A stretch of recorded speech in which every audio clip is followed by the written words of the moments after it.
A look down the St. Johns River toward Jacksonville Municipal Stadium for this Week 5 battle as the Jaguars get ready to take on the Pittsburgh Steelers on Sunday Night Football.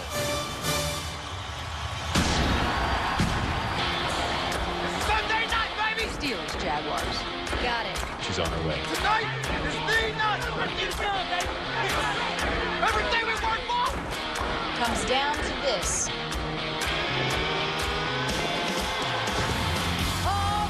Sunday night, here we go. Last on the lights for the ultimate show. Get on your feet, it's about to explode. Hey, Jack, it's a fact, the game's back in town. Steelers and the Jags in a feisty throwdown. Stadium's rocking, time to crank up the sound. The NFL's best have come to play. For every fan, there's just one thing left to say. I've been waiting all day for Sunday night. The tuck and a rug in a primetime fight. More than a game, it's every fan's right. Cause I've been waiting all day for Sunday night. Roethlisberger throws, caught by Ward. Touchdown Pittsburgh. Boy, is he fun to watch. Garrard's gonna run for the first down and a lot more. Sunday night football on NBC. Al and John are the best on TV. Players are ready, set the big boys free. Cause the NFL runs on NBC.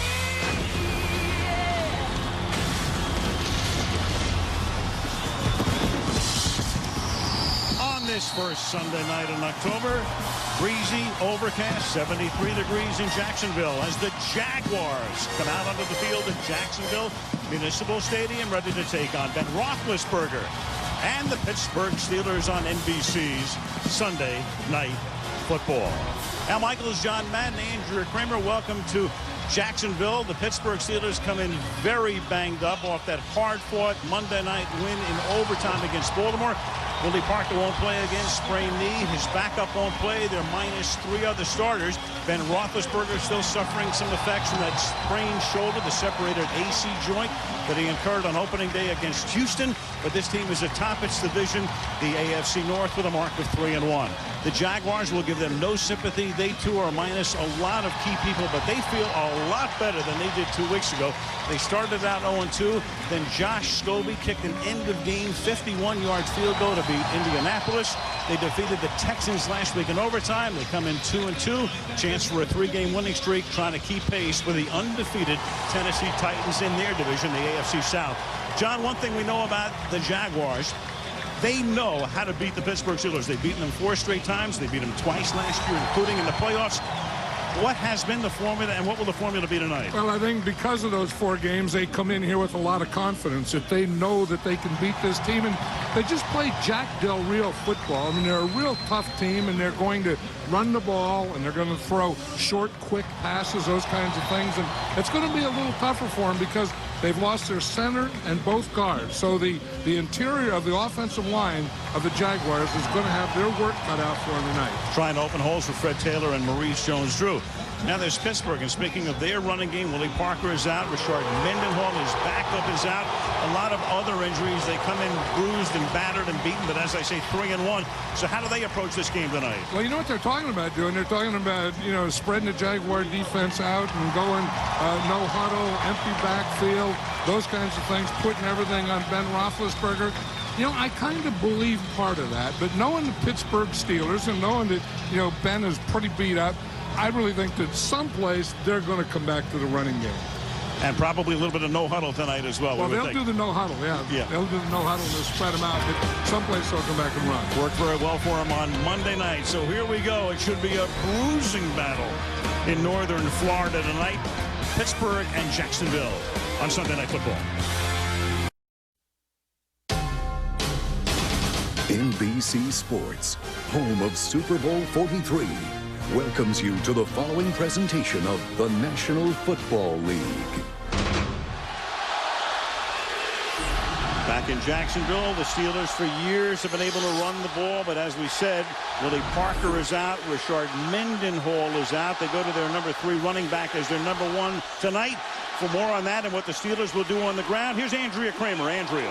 Thank you, Al. Well, Woodley Moore makes his first start since 2005. Now, when he signed as a free agent in March, Mike Tomlin told him, here's your job description. Third down back, return kicks, and be our minute man, as in be ready on a minute's notice. Well, tonight he's the feature back, and Bruce Arians, their offense coordinator, told me he also has to show up big in the short passing game. Now, when Moore needs a break, they'll bring in Gary Russell, just elevated from the practice squad, and the bailout back becomes newly resigned Najee Davenport.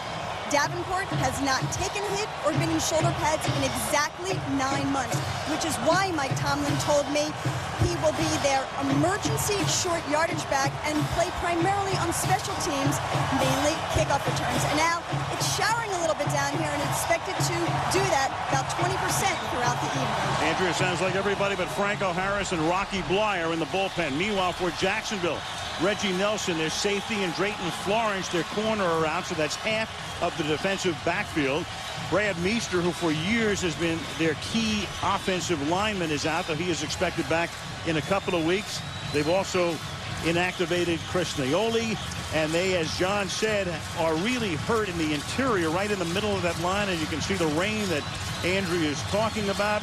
It'll probably be off and on tonight. The temperature is 73 degrees, and there is Najee Davenport. Andrea just mentioning the fact that he hasn't even been in pads since last year. Jack Del Rio and his crouch on the sidelines.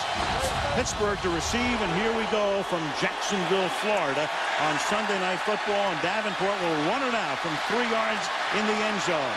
And he'll take a big hit up at the 18-yard line, and that's where Pittsburgh will take over. Greg Estandia made the tackle. Here are the Steelers starters. Ben Roethlisberger, Miami University. Woodley Moore, Tulane University. Hines Ward, Georgia. Santonio Holmes, The Ohio State University. Keith Miller, Virginia. Matt Spaeth, University of Minnesota. Marvell Smith, Arizona State. Chris Kimoyatu, University of Utah. Justin Hartwig, West Des Moines Valley. Darnell Stapleton, Rutgers University. Willie Clough, Hofstra University. And a lot of eyes tonight will be placed on number 72, Darnell Stapleton, who makes his first start, second year out of Rutgers at right guard. 1st and 10, the ball is at the 17-yard line, and Roethlisberger will hand the ball off to Mewelde Moore, and Moore will have a first down on his first carry and a lot more, a gain of 18 yards before William James, the left corner, knocks him down, and there's a flag on the play. Ron Winter is the referee. Then a flag on the first offensive play. Didn't you know that, though, that the Pittsburgh Steelers were going to run the ball? Personal foul, unnecessary roughness, number 95 defense. 15-yard penalty and a first down. They are the Pittsburgh Steelers. Right. I mean, that's the Steelers, and they've done. I mean, you mentioned Franco Harris. The Steelers have been a running team ever since Franco Harris. And you see here they go 2 tight ends. They get a pretty good lead there. Mewelde Moore starts to the left, sees a soft spot over on the right, and he hits it perfectly. And the penalty was on 95 Paul Spicer for the personal foul. And the Steelers already have crossed the 50-yard line, have it at the Jacksonville 49 after 1 play. By the way, for the record, Pittsburgh did win the toss. Teams have been deferring about 50% of the time this year, but Tomlin won the toss and elected to receive. Roethlisberger, a 3-step drop, and wide open on the outside is Hines Ward, and James will take him down, but not until Ward picks up a first down. So they go right to work on the cornerback, James, taking the place of Drayton Florence. In Pittsburgh, as you can see, only 2 touchdowns in their last 38 drives. That was one of the things that Ben Roethlisberger talked about last night. He really hadn't thrown much all week, and this was going to be the first time he was throwing. So he wanted to start off with the shorter, quicker variety. Now, Pittsburgh doesn't do a lot of 3-step drop. That was a 3-step drop. 2 tight end set. Pittsburgh employs a 2 or more tight end set more than any team in the league. Almost half the time, 47%. And over the middle, the pass is incomplete. He tried to get it to that number 2 tight end. That's Matt Spate at 6'7". And Brian Williams, the safety, provides the coverage. 2nd down and 10 for the Steelers. You know, so many more teams are doing that, is playing with 2 tight ends and then having one of those tight ends that can be a move guy and in addition be the fullback. So they don't have a fullback anymore, and that's what the Steelers are doing here. They'll have the tight end up in the line as a tight end, but they'll also have him as a fullback and a lead blocker. Speaking of their fullback, that would be Carey Davis normally, and he's another guy who is hurt. Roethlisberger has to step away and can't get, but he does get it away before the whistle blows. And now they're going to say the play is over. The play is over in the backfield because Ron Winter is going to say he was in the grasp and down he went. And John Henderson, number 98, will get credit for the sack. You know, the guy you have to get blocked on this Jaguar line is John Henderson, the big defensive tackle. And you see, he gets the penetration right there. Not only the penetration, but he's the guy that gets the sack. He takes Big Ben down. Good and call. the whistle, right. The knee was down. Ron Winter, the referee, blew the whistle. 3rd down now at 18. They have to get to the 26-yard line. The ball's at the 44. Here comes the blitz. Roethlisberger steps into it, throws an interception to the 28-yard line. Rashean Mathis, who had 2 picks of Roethlisberger last year in the playoff game, with 1 man to beat and blocking. He'll go all the way for the touchdown.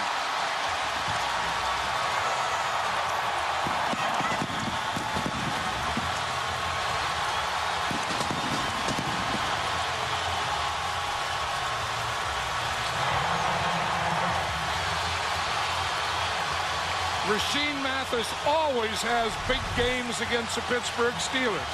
You see Mathis is here. He's playing off deep, reading. That's just a bad throw.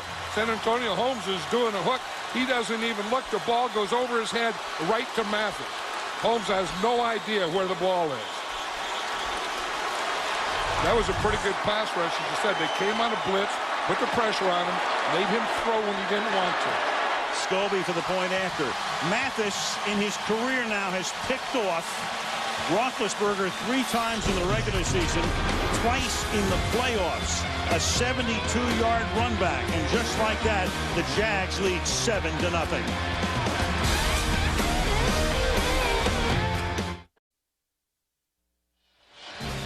Sunday Night Football being brought to you by Southwest Airlines. Low fares, no hidden fees. By Sprint, get NFL Mobile Live only on the Now Network. By Nissan, inviting you to shift the way you move through the world. And by Bud Light, the difference is drinkability.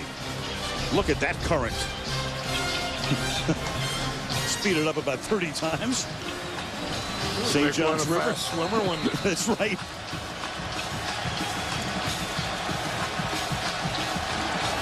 Seven to nothing Jacksonville after the interception return. Scobie to kick off. Pittsburgh to get the ball again as Davenport fields this one from the 2-yard line. And the second run back of the night will be a little more successful than his first as he escapes a couple of would-be tacklers and takes it up to the 29-yard line. And Scobie, along with Witherspoon, converge on the tackle. Here is Mathis in October of 05 in their regular season game, picking off Roethlisberger. He does it again in 06. And then he did it twice in the playoff game last January, that wild one that the Jaguars won. And here is the last one for Rashean, who was born in Georgia but grew up here in Jacksonville. Went to Bethune-Cookman, which is in Daytona Beach, so he's a Florida kid. And he does it in front of the home folks tonight. You'd think somewhere Ben Roethlisberger would learn a lesson. But stay away from that guy. From the 29-yard line on first down. That is Moore going nowhere. Let's take a look at the Jags defense. Derek Harvey, Florida. Rob Meyer, Washington State. John Henderson, Tennessee. Paul Spicer, Northwest High School. Clint Ingram, University of Oklahoma. Mike Peterson, University of Florida. Daryl Smith, Georgia Tech. Rashean Mathis, Bethune-Cookman College. Gerald Sensabaugh, Dobbins Bennett High School. Brian Williams, North Carolina State. William James, Michigan. James and Sensible are taking the spots of the two injured secondary guys, Nelson and Florence. Here's Ward coming across the formation and then setting up on the left side on a wing. Roethlisberger then throws over the middle, a little low and a little short, intended for Matt Spaeth, and that's Sensible covering on the play. It'll be 3rd down and 10 for Ben. Remember, he suffered the separated AC joint opening day. Then he had a sore hand going into the Monday night game. He's a guy you know who plays through a lot of pain, but John, he didn't practice very much this week. No, and the thing that he's going to have the problem with is velocity. You know, you can play through pain, and I think he's going to be able to handle that, but can he get enough velocity on the ball? Because when you have those shoulder and hand injuries, you lose strength.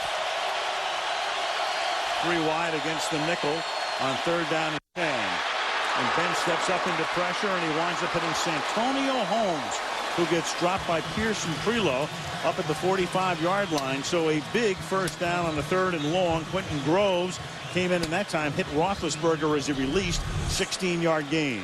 Now you watch the Jaguar defense here, and you can see that they're going to bring the blitz. They do a pretty good job of picking it up, but Ben had to take a hit. He had to stand in there. He's a tough guy, and watch how he stands in there, throws that ball, does get some velocity on it, but to do that, he had to take that hit. From their number 2 draft choice, Quentin Groves out of Auburn, and number 1 pick, Derek Harvey out of Florida, looking for his first sack.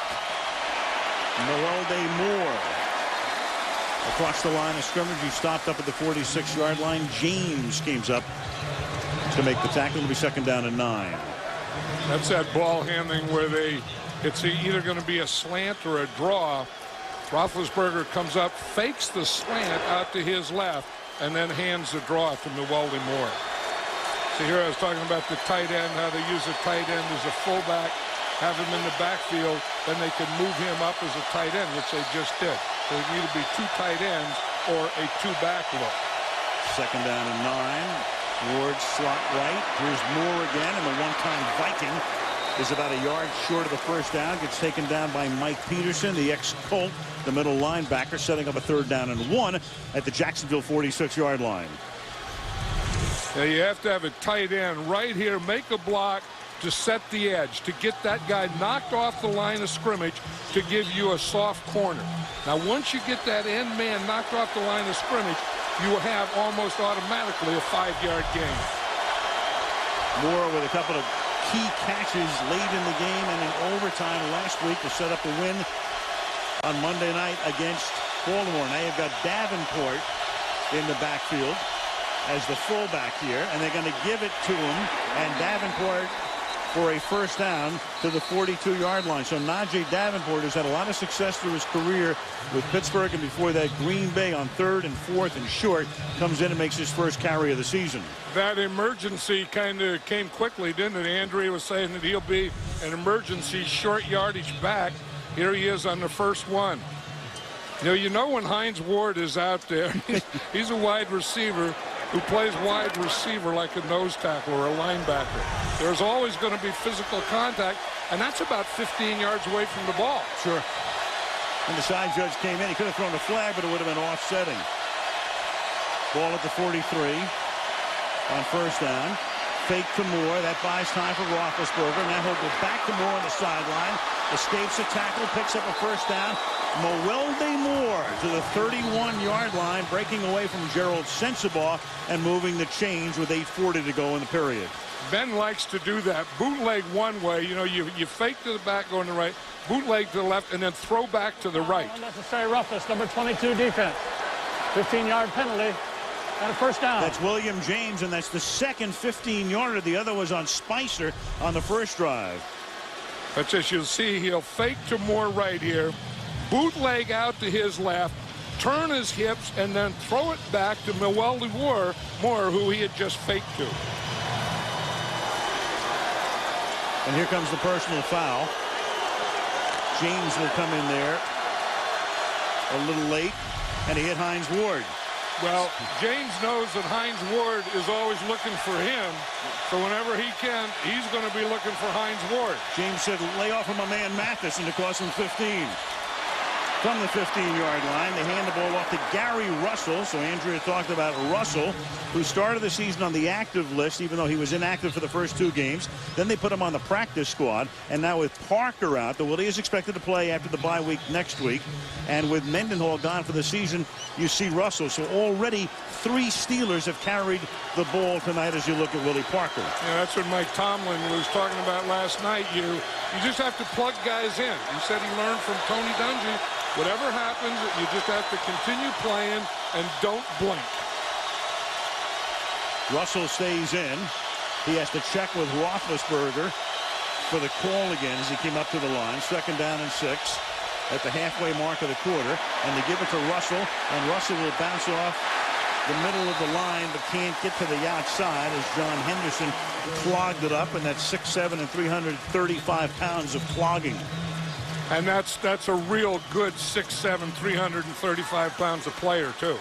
I mean, John Henderson is a heck of a player. He hasn't been getting the pass rush this year. I mean, he's been playing the run well, and they said that they need a bigger pass rush from him. This has been, talking to Jack Del Rio the other day, he said they've had problems with their pass rush, problems with their 3rd down defense, and problems with their red zone defense.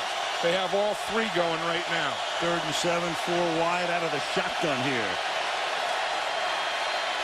Roethlisberger time over the middle. That's going to be a 1st down.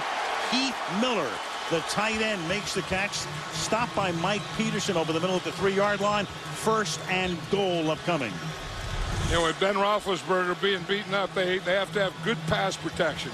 You know, that offensive line knows it. They give him perfect protection, and Heath Miller just works the middle and knows where the 1st down marker is. But this is what they have to do for Ben tonight. I mean, they know their quarterback's beaten up, and they can't let him take a lot of hits. Jaguars have the 2nd worst red zone defense in the league this year.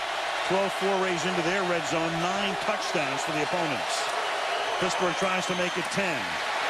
And they're a yard shy as Gary Russell carries the ball to the 1-yard line. So we have already played over 9 minutes, and the Jacksonville Jaguars have yet to run an offensive play.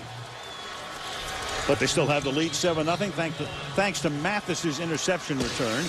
Del Rio's defense tries to stiffen here on 2nd and goal. You know what Pittsburgh likes to do is they will power everywhere. I mean, they'll put a, you know, 2 or 3 tight ends. They'll put a extra tackle like Max Starks that they have over here now. Just get extra blocking on the perimeter. And the play fake and the pass into the end zone is caught by Miller for the touchdown. So Miller makes the play to set up the 1st and goal. And then Heath Miller, their #1 pick in 05 out of Virginia, is into the end zone. This is a heck of a play on goal line because you know that the defense has to sell out for the run. And once they sell out for the run, you give them a little play action pass. You bring the linemen, the linebackers up to the line of scrimmage and get the tight end in behind them. A 7.5-minute drive with 5:18 to go in the quarter. Lead for the point after. So the score is now tied 7-7, and we will finally, we think, see David Garrard when we come back to Jacksonville on Sunday Night Football.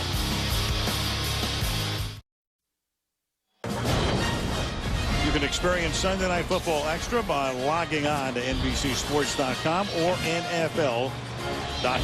Live coverage of the game and a lot more Sunday Night Football Extra. Check it out. So we've played almost 10 minutes. 17 plays have been run by Pittsburgh, none by Jacksonville. The Pittsburgh special teams, a source of some consternation last year. They're better on coverage this year, but still poor on return. So we'll see what kind of coverage they provide here as Reed will kick off. And it's a low bouncer that's fielded up at the 15-yard line and taken there by Maurice Jones-Drew, who shares time with Fred Taylor in the backfield, and Drew will take the ball back out to the 26-yard line. So the Jaguars get to run their first offensive play of the night when we come back.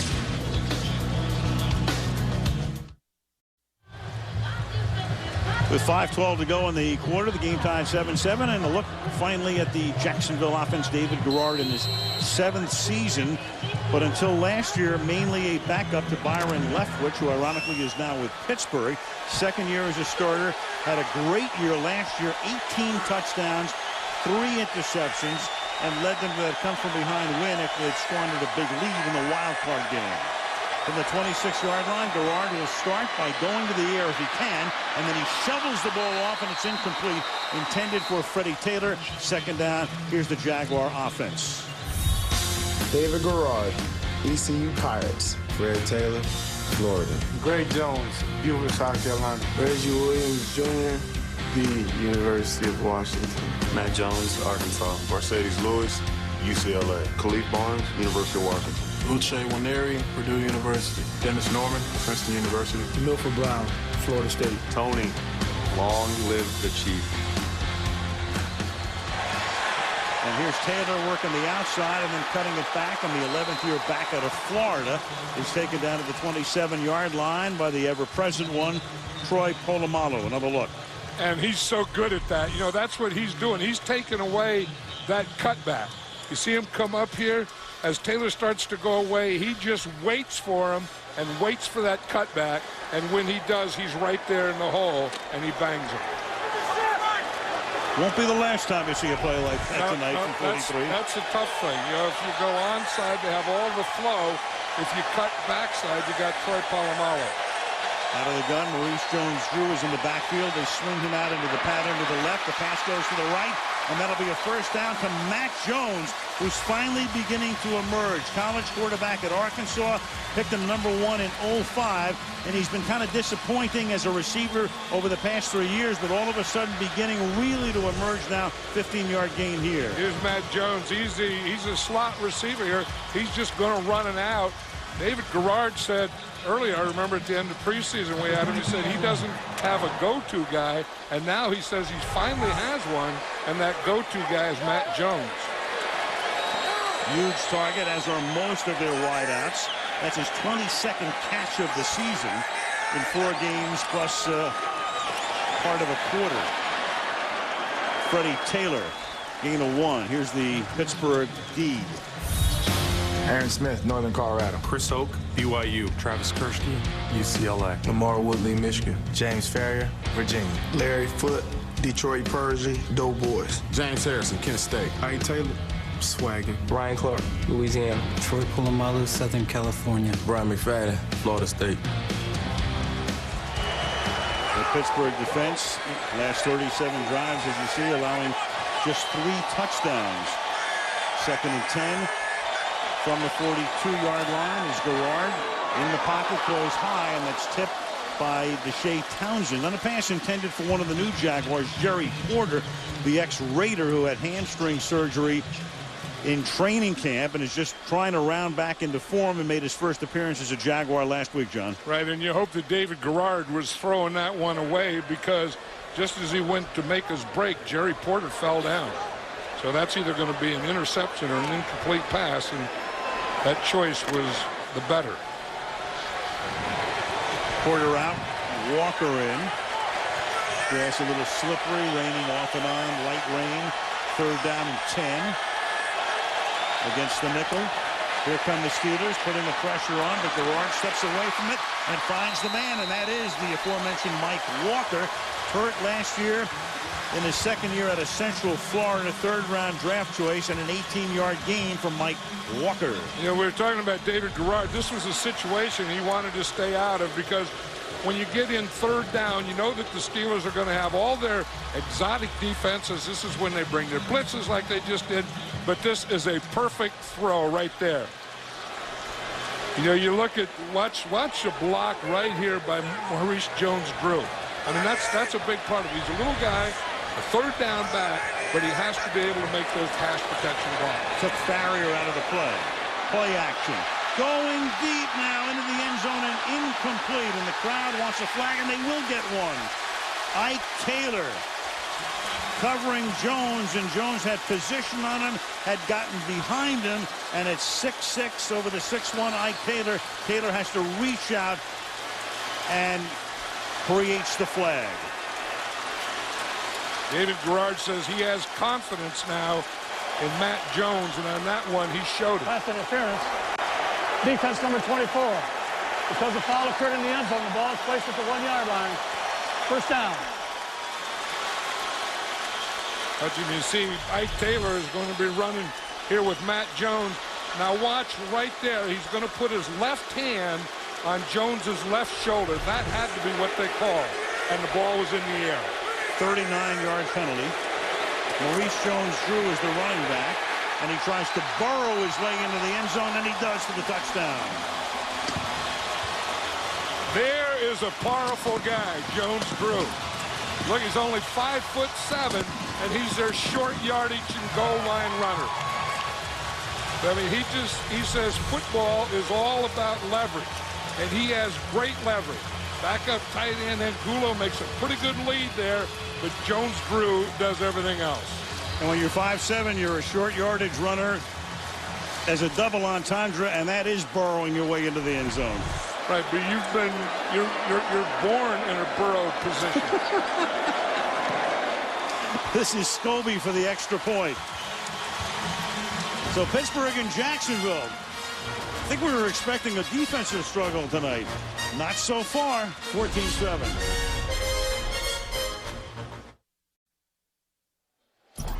Tomorrow, Heroes on NBC with all the twists and surprises. Tomorrow night, 9 Eastern and Pacific, 8 Central and Mountain, right here on NBC.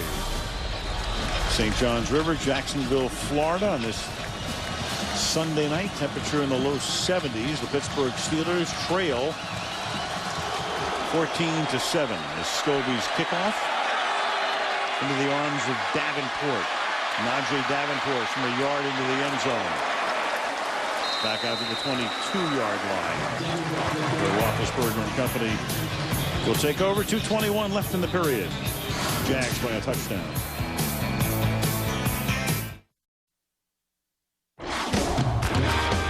Rasheed Mathis with one man to beat. And blocking to roll away for the touchdown. This is Sunday night. Mathis with that touchdown on the first drive. It's the second touchdown for him on an interception return this season. Had one against Indy, and we've got a false start on the right side here. Willie Colon, number 74, started to back up. False start. Offense number 74. 5-yard penalty. Remains first down. First and 15. Mathis now. Since he entered the league in 03, only Asante Samuel, now with Philadelphia, has had more picks.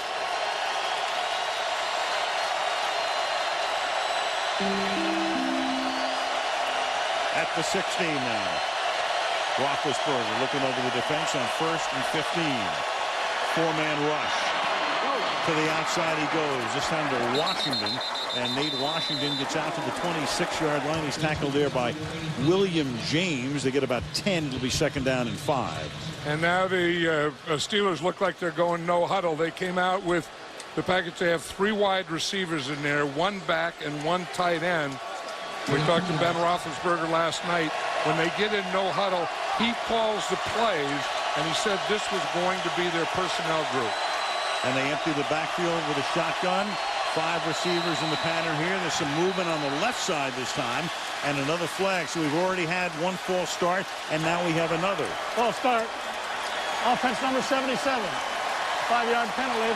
Remains second down. Marvell Smith in his 9th year out of Arizona State. So each tackle on this series has been guilty, and it will be second down and 10. You know, one of the things when you go no huddle and then you go empty backfield and you put the quarterback in shotgun like they were that time, you also have to go silent count.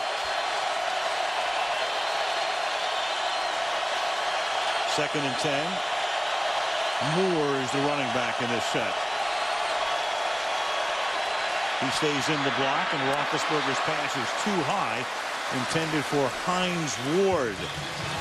On a slant toward the middle. Third down and 10 now. That was one of those things that was good coverage by the Jaguars. There was no place to go, and this is a part of the defense that Jack Del Rio was worried about. He said, we haven't been good in this area again.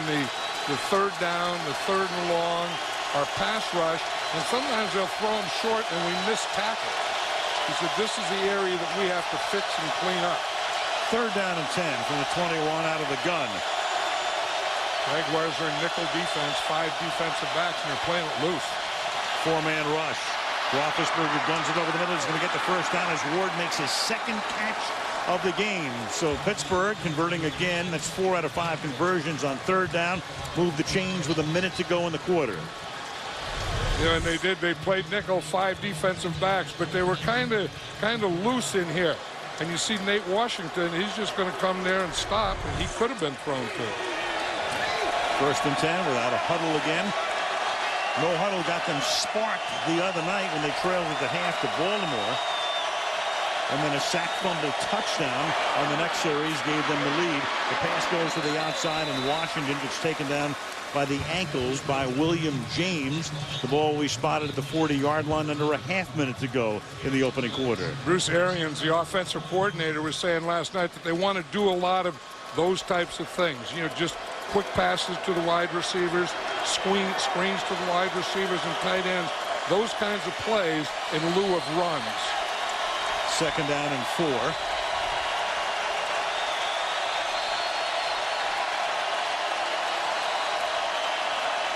They get the play off before the end of the quarter, and the pass is taken by Ward. So he's caught 3. Ward has now caught a pass in 151 consecutive games, or in other words, a little bit more than every game over a 9-season period. End of the quarter, 14-7, Jacksonville, and Sunday Night Football back after these messages.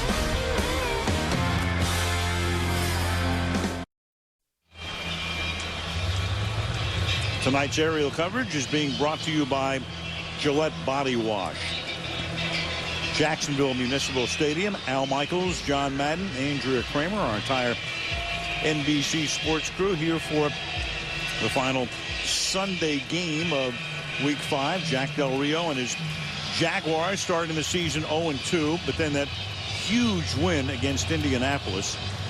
That's the kind of win, I mean, if they get to the playoffs, you look back to Week 3 and you go, that was gigantic.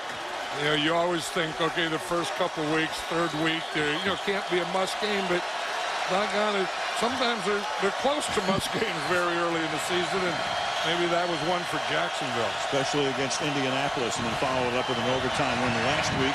And this is Mewelde Moore breaking free through the middle and picking up a first down before he's taken down by Quentin Groves at the 41-yard line. Yeah, they were kind of worried about right guard Darnell Stapleton. You know, who's gonna play that position? And I'll say so far, both in pass protection and as we just saw there on the run block, he's doing a good job.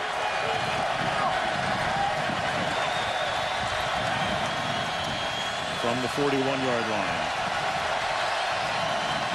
Stapleton taking the spot of Kendall Simmons, lost for the season with an Achilles tear. On the move, the pass is thrown by Roethlisberger into the arms of Ward. There's a flag down behind the play, or actually behind Ward, down at the 22-yard line. And you talk to the Jaguar defense, they say we can't let Ben Roethlisberger get out to the right. Illegal contact. The quarterback was out of the pocket at the time of the contact, therefore it is legal. Play results, first down.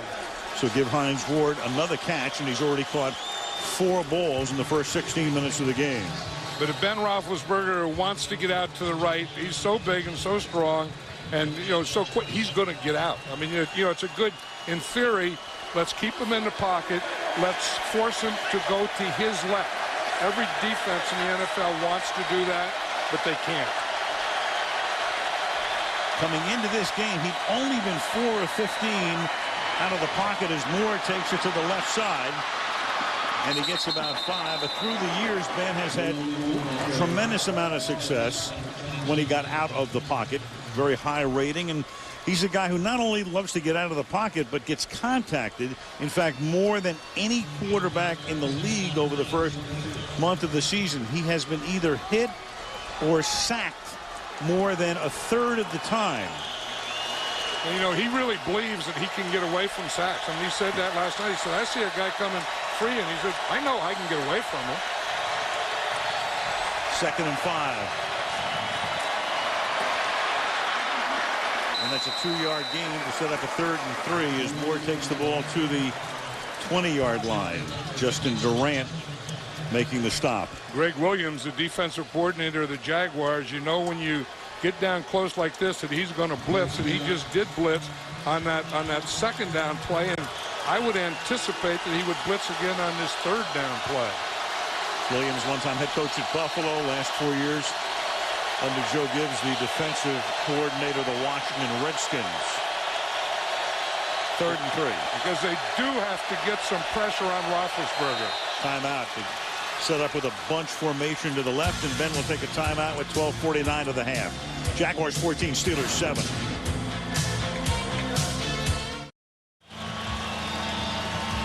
A couple of moments ago talked about Roethlisberger getting contacted on pass plays, and there it is. He's been contacted more than any quarterback in the league, 35.7% of the time. Garrard would be 4th.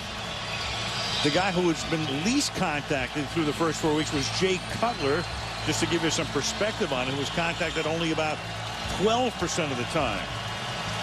So Ben gets whacked once every 3 dropbacks. You know, and part of it's Ben's fault, too. I mean, he holds the ball and, you know, tries to keep a play alive.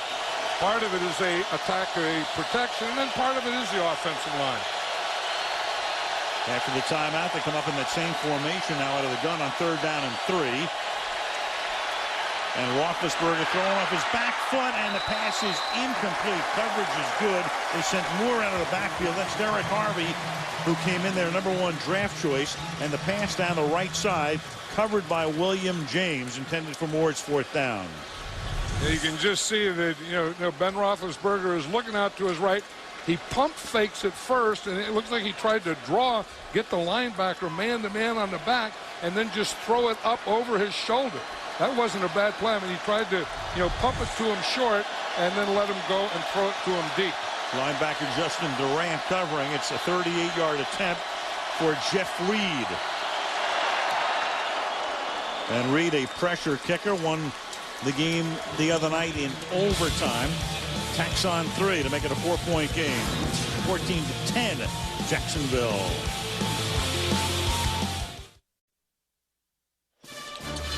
We go coast to coast because next Sunday night we'll be in San Diego, where the Chargers will host the New England Patriots on Sunday Night Football. The Pats knocking off San Francisco today to go to 3-1, and San Diego upset by Miami, and Miami has now knocked off New England and San Diego, the 2 combatants in last year's AFC Championship game, in their last 2 games.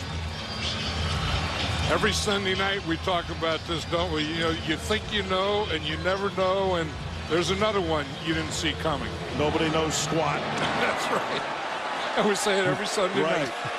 We say it next Sunday night, too. Right. Here's Witherspoon, the rookie, out of Stillman College, out past the 30 and to the 39-yard line. He's provided instant excitement, and he gets tripped up by the kicker, Jeff Reed. Fred Taylor coming out. Taylor, tremendous career, and against the Steelers in particular, as you take a look at that, 91.5 rushing yards per game in the 10 contests in which he's faced them. Jim Brown would be the only guy with a better per game average, facing the Steelers 18 times in his career. And Taylor in the backfield here is the running back on 1st down as Garrard gets bumped. Is able to get out of the pocket. Here comes Kershke from behind, and he gets him just as he releases it. Travis Kershke taking the spot of the injured Brett Kiesel, able to knock him down. I tell you, the nose tackle, Chris Hoke, gets good penetration up the middle, and that's the thing that will get a pocket passer out of there. Watch 76. He gets that push up there. He takes Fred Taylor and knocks him right into David Garrard. Watch him. I mean, he hits it there, and that's how you get the pocket broken up. Hoke taking the spot of the Pro Bowler Casey Hampton.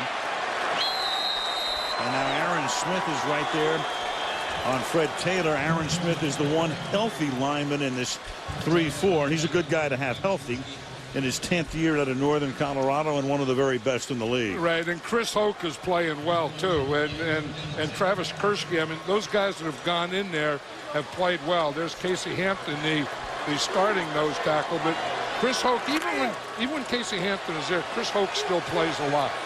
He's not in there now because they're in nickel. Two defensive linemen, 4 linebackers. And on 3rd and 10, the pressure is on. That was Ryan Clark who came in, couldn't get the sack. There goes Garrard, and he'll get taken down just before he gets out of bounds, about 6 yards shy of the first down. And the Jaguars will punt for the first time in the game. And that was the thing David Garrard was talking about. You know, you get 3rd and long. You know you're going to get this nickel defense, and you know you're going to get exotic blitzes. And the exotic blitz was safety Ryan Clark coming, and that's what broke the pocket up and made Garrard take off. No one in the history of the game has invented more exotic blitzes than Dick LeBeau. He's only in his 50th year in the sport. Fielded at the 9-yard line, and Holmes is out of bounds up near the 18-yard line. Yeah, and that was the thing David Garrard was talking about, because you know you're going to get that on third and long. That's why 1st and 2nd down are so important. You know, you have to gain yards on 1st and 2nd to stay out of those situations because they're so tough in them. As you said, I think Dick LeBeau was, you know, if they had a Hall of Fame for assistant coaches, to me this would be the first guy that should be in it. I think as a defensive coordinator, I think he's brilliant. He was the head coach a few years ago of the Cincinnati Bengals. I mean, his playing career is almost good enough to get him into the Hall of Fame. He had 62 career interceptions from the 18-yard line. Quick slant. Holmes, their big play guy on the outside, and Holmes takes it up to the 38-yard line. Santonio averaged 18.1 yards per reception last season, and coming into the game tonight, he's averaging 15.8. You see Mathis is looking into the backfield, and what he's doing is he's keying Ben on that 3-step drop to try and get a jump on that play. Santonio Holmes got the jump on him.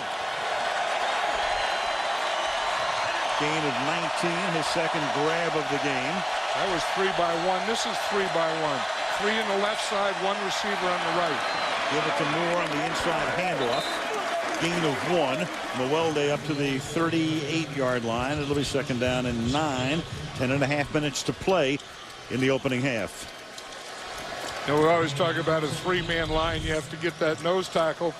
In a 4-man line, you better get this guy blocked here, John Henderson, because if you don't, it just forces a play right down the line. There is no cutback at all and no soft spots. John Henderson can be a very dominant defensive lineman. 2nd down and 9. Roethlisberger to the outside and right on target to Nate Washington. Threw a perfect pass to the outside. William James with the coverage on the play. And Ben Roethlisberger, you know, John, you look at him and you think about the shoulder, and we talked about it on opening night, the fact that he had the separated AC joint. Didn't throw in practice this week, and he looks perfect tonight. It's amazing. I mean, I think there's no way you can do that. I mean, you have the injury, you're not going to have velocity, and you haven't practiced, so you didn't have the reps, and he comes out here and looks almost perfect in this first half. 48-yard line, 9.5 to play in the half. 5 receivers spread out, empty. They had 1 bad throw tonight, of course. The pass to Mathis, and then wide open is Nate Washington for the touchdown. Prelo came over with the coverage from the safety spot, but he beat the corner down the sideline on a 48-yard touchdown reception to give Pittsburgh the lead. Yeah, we talked about empty backfield. That means you have 3 receivers on this side. Here's Nate Washington here. You get a short out. He gives a little jab like he's going to run a hook, and then he runs a go. He beats William James, we talked about Drayton Florence, who they picked up from San Diego, normally plays that corner, and James just bit and gets burned. Right, and it was the bite of the pattern. It was also a bite of the pump by Ben Roethlisberger. Reed for the point after, Mitch Berger to do the holding. And the Pittsburgh Steelers are on top 17-14. It was also great pass protection. Nate Washington.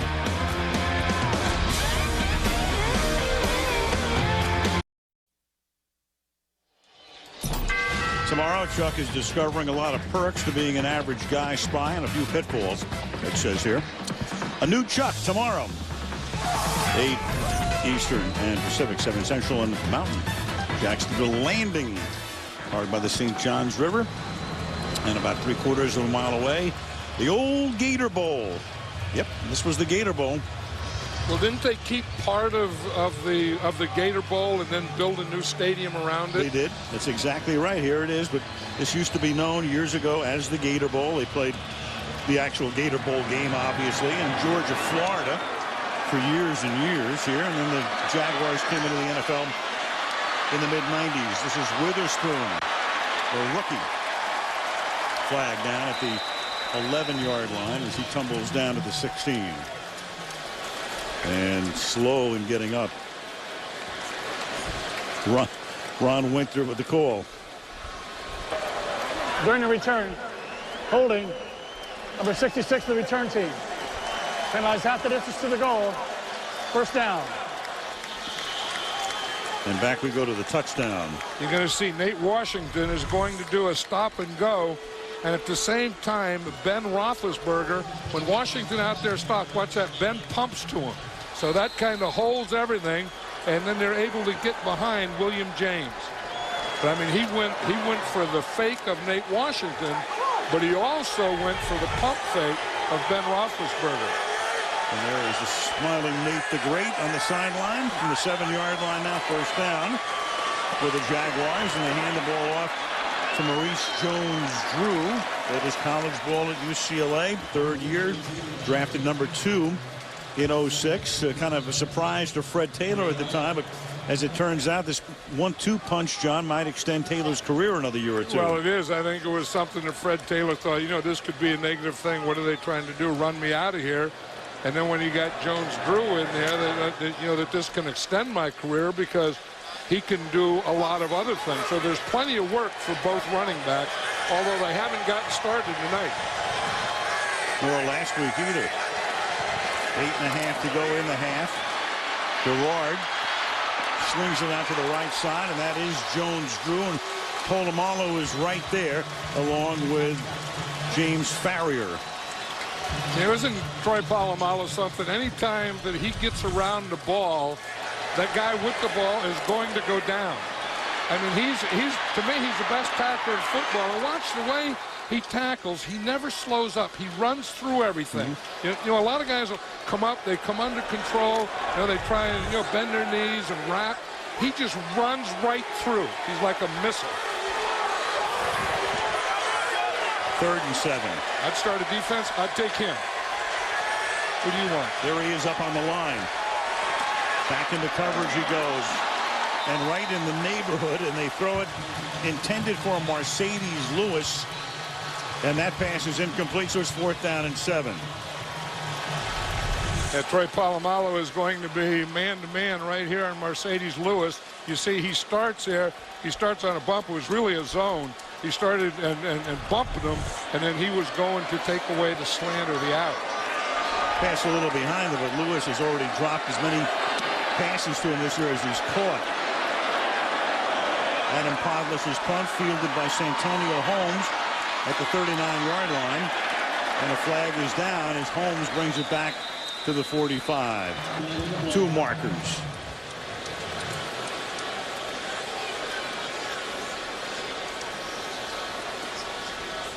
Ben shaking his head. He looked at that field position and he really liked it, and then he saw he was going to lose it.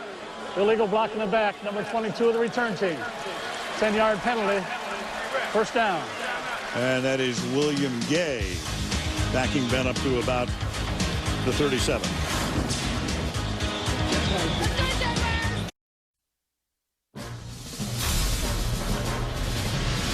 He's great outside the pocket. That's what makes him a special quarterback. And for receivers, he's just constantly working. It's an opportunity for us to be able to make plays down the field.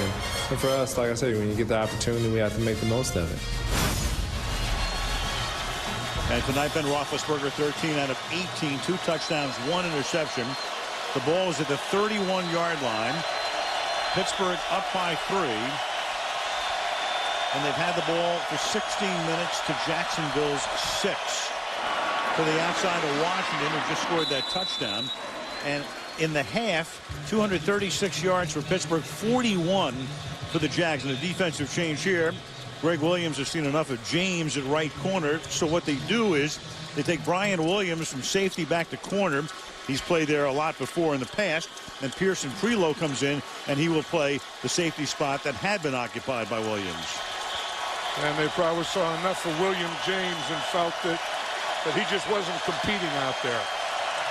2nd down and 6. From the 35. Moore runs into his own guy, ran right up the back of Chris Kemeatu. Kemeatu, a guy this year doing a pretty good job. Remember, they had Alan Faneca, the great guard. Faneca opted for the bigger contract with the New York Jets. And we talked about the fact, last week, losing another guy on the offensive line, and it's kind of a patchwork thing, and that was Kendall Simmons, and that was the big question about Pittsburgh going into the season, the offensive line. Right, but I think tonight they're doing an excellent job against a struggling Jacksonville pass rush. Here's Roethlisberger stepping up, flag is thrown, and that pass caught by Miller, and he takes a couple of Jaguars for a ride, but you're going to get a hold on Willie Colon, the right tackle here, to negate the play. And he did that right in front of the referee. Holding. Offense number 74. 10-yard penalty. Repeat 3rd down. And that's where Ben was escaping. Ben started back and went back in the pocket, then he started going to the right. See, now he starts coming out here to the right, and Willie Colon just tackled his guy. That's one way to spring your quarterback. Tackle the rusher. When those pass rushers, those lighter pass rushers, they try and dip that shoulder and get down low. Well, tackles have learned just to get both hands on them and push them into the ground. And I think that's what Willie Colon was trying to do. Rob Meyer, defensive tackle, limped off. Tony McDaniel, 96, takes his spot here on a 3rd down and 16. And Ben will air it out on 3rd and long, deep down the left sideline, of the pass intended for Washington is incomplete. He's a little slow in getting up, and that's Brian Williams, again, who had moved over to the corner spot, and then a flag is thrown at the end because they started jawing at each other. But that time, that defensive move worked, having Williams covering the receiver who had gotten by James on the prior series. Right, I think Ben Roethlisberger was looking for William James to still be out there, and they were going to work that same play. Brian Williams would have no part of it. After the play was over, taunting, number 29, defense. 15-yard penalty, and a 1st down. And that says it all on the face and the expression you just saw from Del Rio. You make a play, you're going to force a punt, and then you've got a taunting call. And that will make a coach let the air out of himself. I mean, it's great coverage there. It's 3rd down. Now just get off the field. You don't have to do anything. You don't need that. I know it's an emotional game and everyone's competing, but doggone it, you've done your job. 3rd down, off the field. Just leave. So that verbiage takes him from 4th and 16 to a 1st down for Pittsburgh. Kills coaches. Cheap talk, but it was pretty expensive for Jacksonville. No gain for Moore. 2nd and 10. And you talk about coaches, and you know that's one of their problems. And Jack Del Rio was saying that the other day. We haven't been a 3rd down defense. We haven't been good on 3rd down. We haven't been able to get our defense off the field, and you finally get a play, and then something like that happens. And that defense has been on the field almost the entire half. Pittsburgh's run 35 plays. The Jags have run 13. They're empty again, excuse me.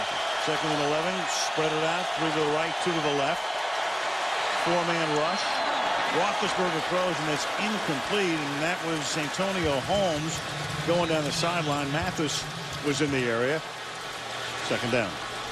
Third down. It was funny on that one.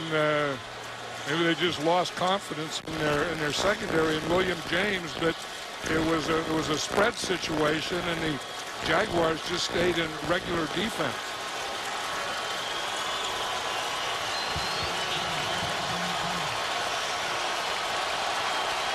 So they had a 3rd and 16, and then the taunting call. Now it's a 3rd and 11. And they're in regular defense again. No pressure on. Throws underneath, but this time they're able to stop him as Mathis comes up to stop more. But now you have another flag on this side of the field at the 33-yard line. As you say, it was on this side of the field away from the play. Offense number 72. The penalties decline. It's a 4th down. Right guard Stapleton, and that'll force the punt.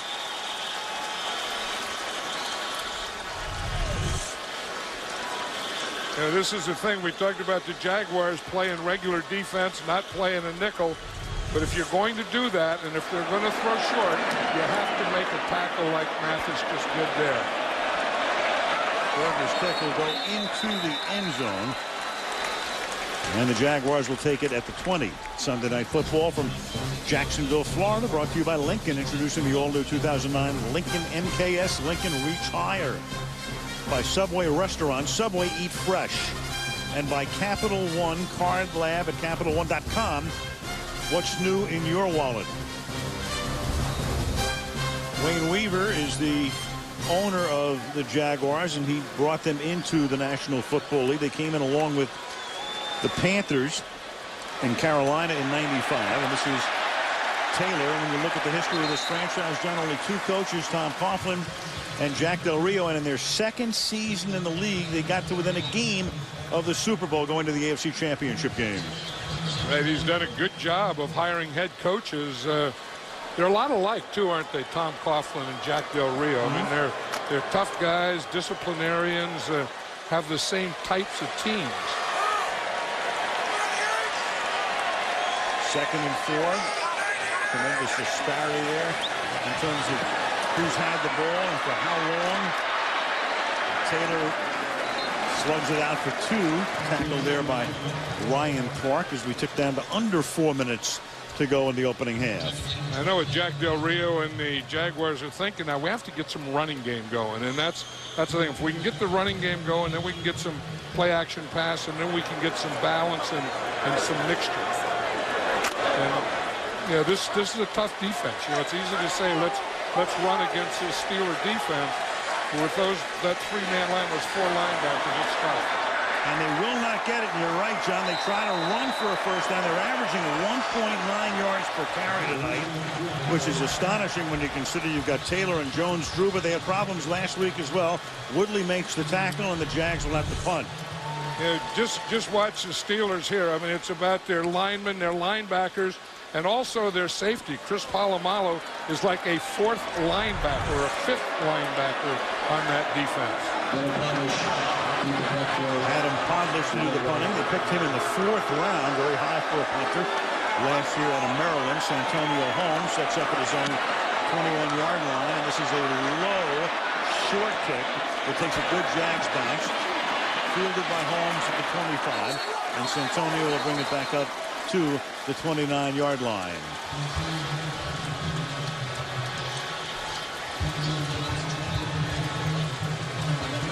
Podlish punt that time, covering 46 yards, and a 4-yard return, 2:52 to the half. How about that fake punt the Jaguars did last week? They put Podlish in like they were going to punt on 4th down, had him play as a wing, and then just had a direct snap. Not only got the first down, but went in and scored a touchdown. And it was on the opening series of the game. Montel Owens made his first carry of the season. And it was a back-and-forth struggle last week, but the Jags did prevail against the Texans in overtime. Gary Russell is the running back. He takes it to the outside, gets around Smith, gets by Williams. A nice run for a guy just activated off the practice squad because of the injuries to Parker and Mendenhall. Pearson Prelo knocked them out of bounds. See, they had that bunch over here on the left side. This is what I was talking about. They can get power on the perimeter. You know, they put 3 blockers over on that side, and instead of getting your power inside or up the middle, you put 3 blockers on the outside on the perimeter, and then you run in behind that power. First down from the 43-yard line. Roethlisberger. And just throws it into a group. Ben pleading a case with Ron Winter. Not exactly sure what it is. Checking with Andrea. Yeah, well, not good news for a defense that's already exhausted. Jaguars defensive tackle Rob Meyer has a right knee sprain. They have him in the locker room. They're retaping him. And, you know, Al, he is the Iron Man. He has played in the 3rd most games in team history. They'll lose him at both tackle and end. And remember, Marcus Stroud went to Buffalo, so Meyer and Henderson are the tackles, and then Tony McDaniel will have to take his spot. Derek Landry is in there at the moment. 66, second down and 10. The ball at the 44-yard line. Over the middle, open is Miller, the tight end, to the 39-yard line, and the crowd getting very frustrated with this Jaguar defense. Right, because they're not getting to Ben Roethlisberger. They know that, you know, that's the thing, that they have to get a pass rush, and they also have to get some coverage, because you know that in the middle, you know, on 3rd down, that's where they're going to go, and it's going to be Heath Miller. What they do is they put a short guy, and then they put him in behind him. 2-minute warning. Pittsburgh by 3.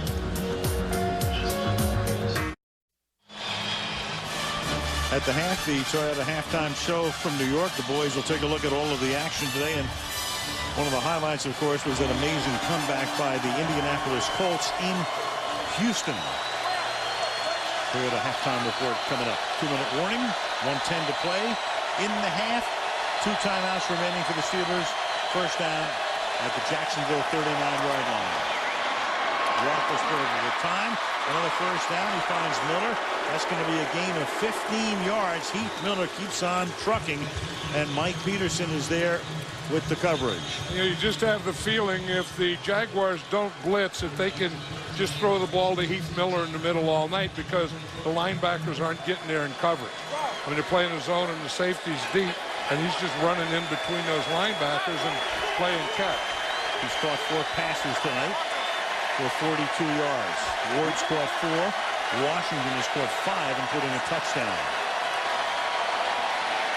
Again, Ben has time. Ben slings it to the outside, intended for Santonio Holmes. It'll be second down and 10. Mike Tomlin, second year with the Steelers after, of course, Chuck Noll and Bill Cowher for so many years. And then Mike Tomlin, who had been the defensive coordinator at Minnesota for only a year before that, had gotten his start and cut his eye teeth in pro football only under Tony Dungy, going back to Tampa Bay. There's Dan Rooney, the second row. Son Art, the third, just below him. Second down and 10 from the 24-yard line. Here's your empty 3x2, 3 to the left, 2 to the right. Pump fake over the middle. Caught, 5-yard line. Holmes pays the price. You got Peterson there who whacks him. Tony McDaniel was also back in coverage, and timeout is taken by Pittsburgh. Their second. First and goal when we come back.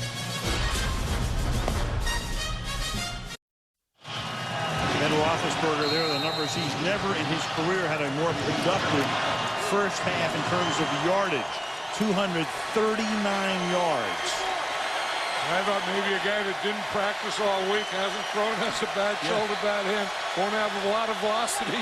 He has all the velocity he needs. Maybe that's the wave of the future. First and goal, fake inside give. Again, protection. Rolling out, buying time, throws to the back of the end zone, juggled, incomplete. Hines Ward couldn't hang on to it and keep his feet in bounds at the same time, thinking of both Pearson Prelo with the coverage. And again, there's no pass rush there, so So Ben is able to come here, fake, look out to his left, pump to his left, look to the middle, and then run out here to the right before he finally throws it to Hines Ward. I mean, that is way, way, way too much time for any quarterback. And no pass rush. 1 sack tonight for Jacksonville. But in 4.5 games, they have 6 sacks this year. That's it. 2nd and goal. Ball handed off. Woodley Moore will chug through the middle, but only to the 4-yard line. And that will be 3rd down and goal. And a timeout taken here.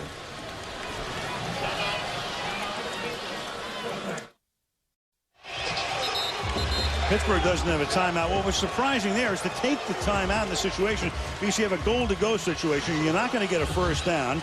You're not going to run out of time. You might as well take all of the time you can off the clock. But Roethlisberger was quick on the trigger to call the timeout. I bet it was one of those predetermined things, you know, let's run the ball, and if we break it for a TD, fine. If we don't, let's call a timeout and then get a pass play in for the 3rd down. Didn't have to do it because you're going to leave Jacksonville some time. 3rd down and goal. The ball is at the 5-yard line.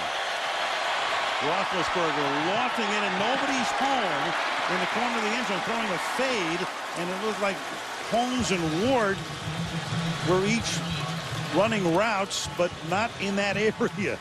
Yeah, you wonder why they got away from working the middle. I mean, the middle had been so open that they could have worked that all night, and why you thought they had to go to the outside, I'm not exactly sure.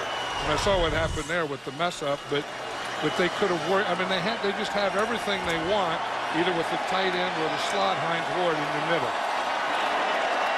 Jeff Reed, chip shot, 23-yard field goal. They're trying to make it a 6-point lead, and he does, but Jacksonville is going to have a little bit of time because of that early timeout call by Pittsburgh.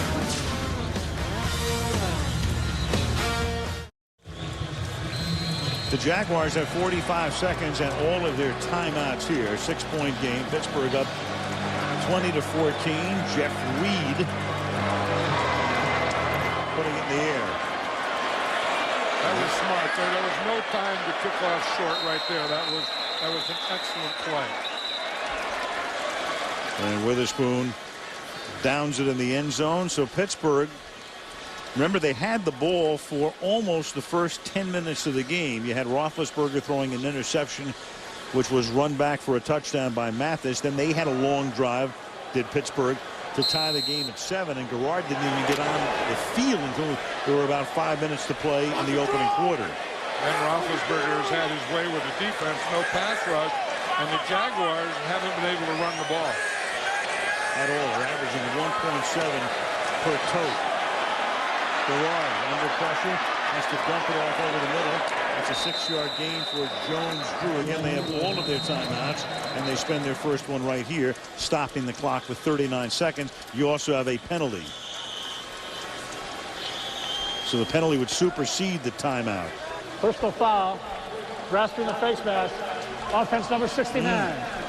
Penalized half the distance to the goal. 1st down. Khalif Barnes, the left tackle. And he's blocking James Harrison right here, one of the most dominant and best pass rushers in the league. I mean, he has a great bull rush, and that's exactly what it was there. He just gets his head in there and pushes back. Khalif Barnes trying to hold on. He got straightened up. He just grabbed James Harrison's face mask. 1st and 20. The league apologized to the Steelers last year after the wild card when Barnes was holding on a play and they didn't call it on a Garrard run in Pittsburgh, and now the Jacksonville Jaguars will just take a knee and trot off the field.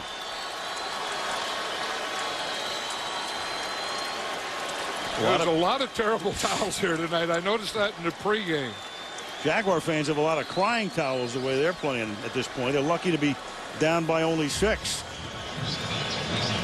20-14 Pittsburgh as we get to the half. So coming up next, the Toyota halftime show on the other side of this break. Pittsburgh 20, Jacksonville 14.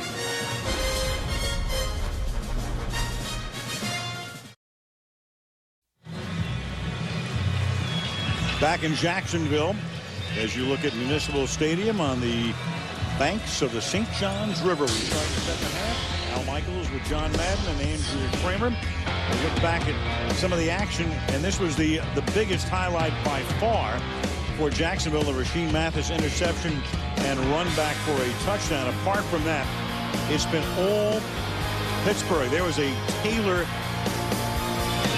interference call that led to the other Jacksonville touchdown. Russell, one of the backs for the Pittsburgh Steelers,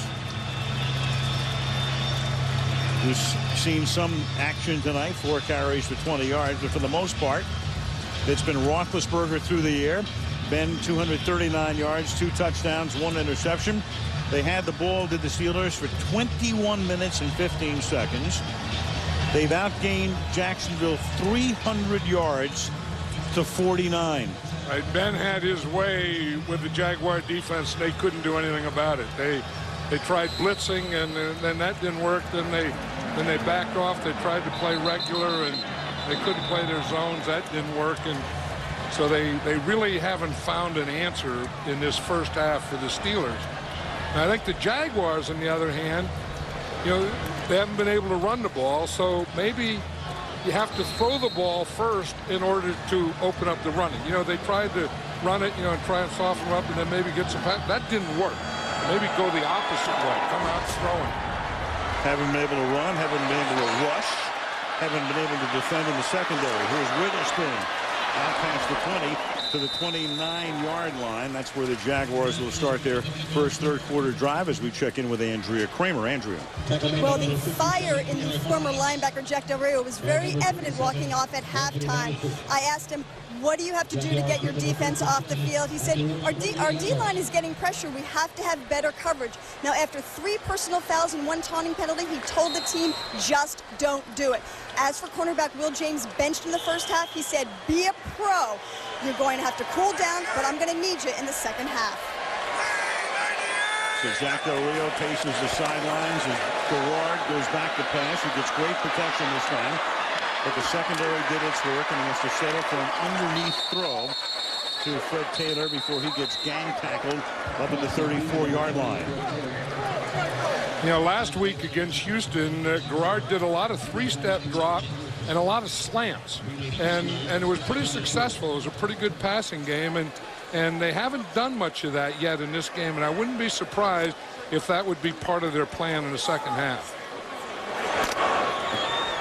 Because they have big receivers out there. Reggie Williams and Matt Jones are both big guys that can run a slant well.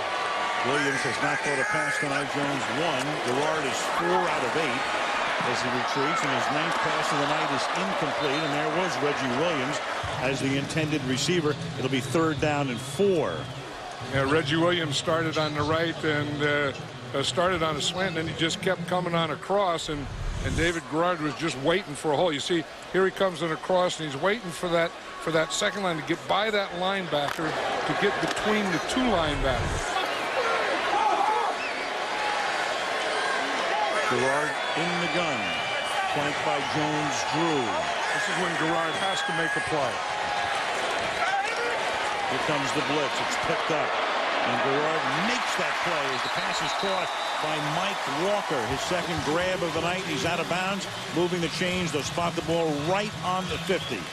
Now, that was the thing that they were concerned about, the Jaguars, about this 3rd down and these exotic blitzing-type defenses. But really, in the first half, they've handled that part of it pretty well. It's the other part that they haven't been able to do offensively. But the 3rd down, 3rd and long, the blitzes, they've done a good job of picking them up, and Garrard's done a good job of making completions. Can they get the running game going from the 50-yard line? Here's Taylor. And he gets stuffed after a gain of 3. Lamar Woodley is the first guy there, and he actually keeps on pumping those legs before the whistle blows. And Mike Tomlin looking around saying, didn't you stop the play?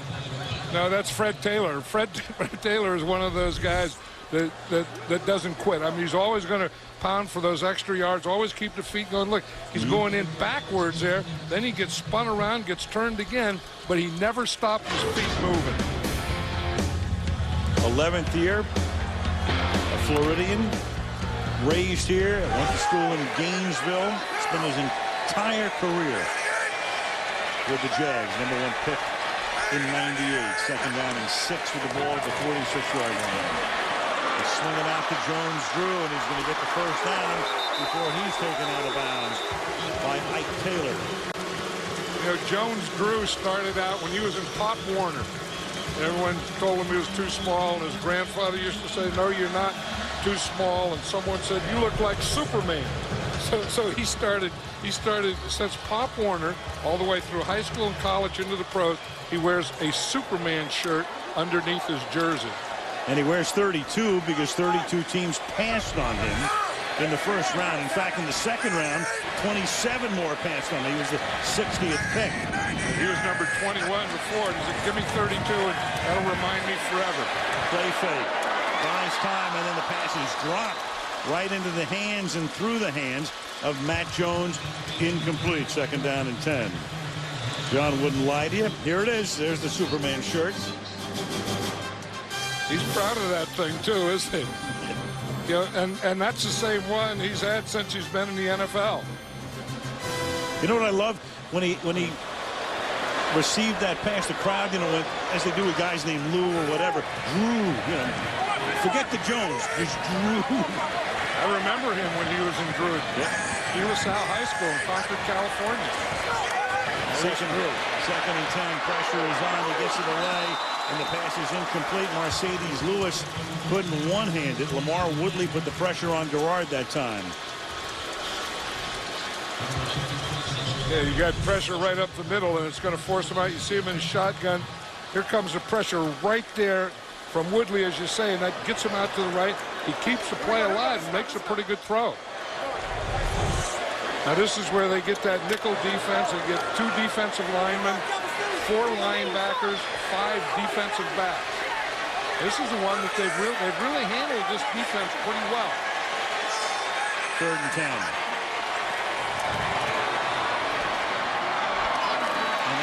Is going to be complete, but short of the first down, and then with a second effort, that's Mercedes Lewis, who still can't get to the line to gain. He takes it to the 27-yard line. But there's a flag down now here, back at the 40-yard line. Ron Winter. Holding. Offense number 79. A 10-yard penalty. Repeat 3rd down. Right tackle Tony Pashos. I was just going to say, this is Jack Del Rio, and one of the things that he's known for is going for it on 4th down, and had that been a completion, not a penalty, and been a 4th down, I'm sure he would have gone for it. See Pashos there, he's the right tackle. Watch that left arm. And then the right arm, that's pretty good. He's arguing that call? I mean, he's a big, tough, strong guy. Grab him with the left, punch him with the right. Sure. And we're in a fight out here. And then complain to the official. 3rd down and 20. And Garrard's going to get sacked. That's Lamar Woodley, who had come around the corner on the play before and put the pressure on him. And that time he's able to work the inside from his outside linebacker spot and sack him. You're right. He comes from the outside linebacker spot, and he's going to come right up the middle. Again, 2 linemen, extra linebackers, and you see Woodley just come right up the middle. And that's when you get all those blitzes. That's when you get all those different alignments. That's when you get all those stunts, 3rd and long. Podlish to punt. Fair catch call for him. They send Moore back this time. And Weldy Moore makes the fair catch at the 21-yard line. Early in the 3rd. Steelers up by 6 in Jacksonville.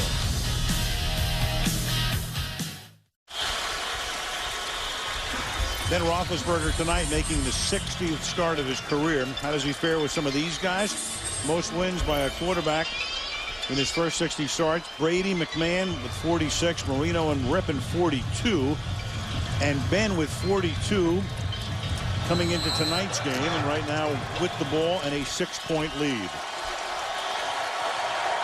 2:39 through the air in the opening half on 18 out of 29.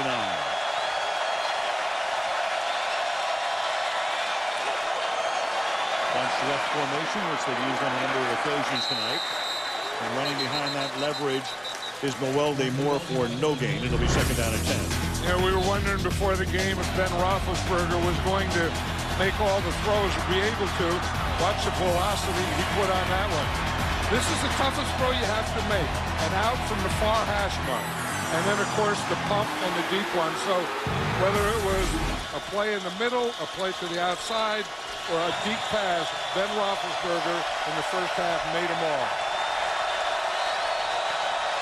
With no throwing in practice this week. Second and 9. Over the middle into traffic, Hines Ward. That is incomplete.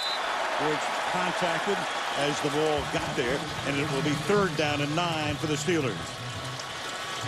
You know, when we talked to Ben last night, he thought that no huddle in the spread was going to be a big part of their offense tonight, and I think that he's doing so well the other way. I mean, here he gets the play call, just the number, and he reads it off the wristband, and that's been working so well. There's no reason to go no huddle, spread them out, change the momentum, because they have the momentum. Third and 9.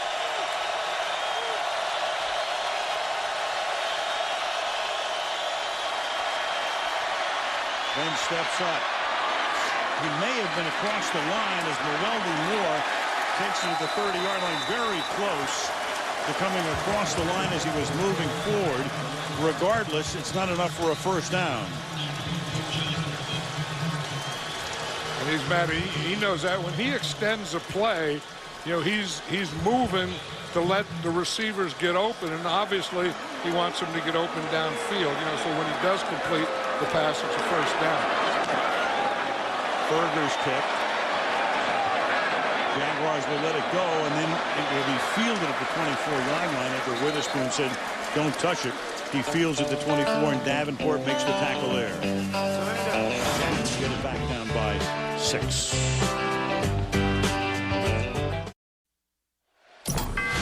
One top government operative, two very different lives. My Own Worst Enemy is the show. It stars Christian Slater, and it premieres next Monday right here on NBC. Downtown Jacksonville, Florida. Back to Municipal Stadium. Jaguars begin this drive. Their second of the half.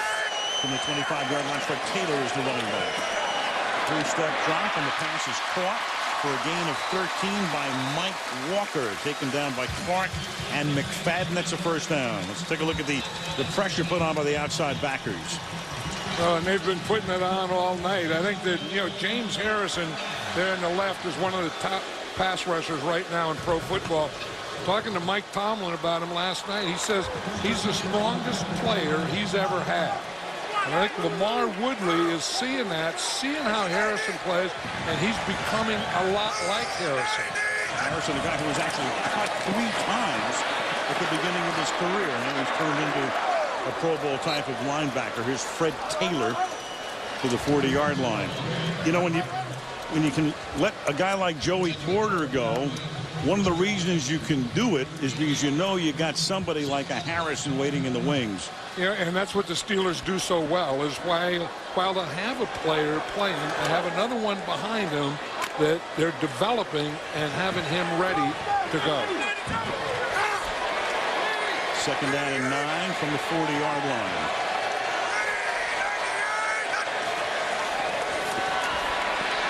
Pressure on Garrard, steps away with a shoulder turn and slides for what should be a first down as they stop him actually just short of the line at the 49-yard line.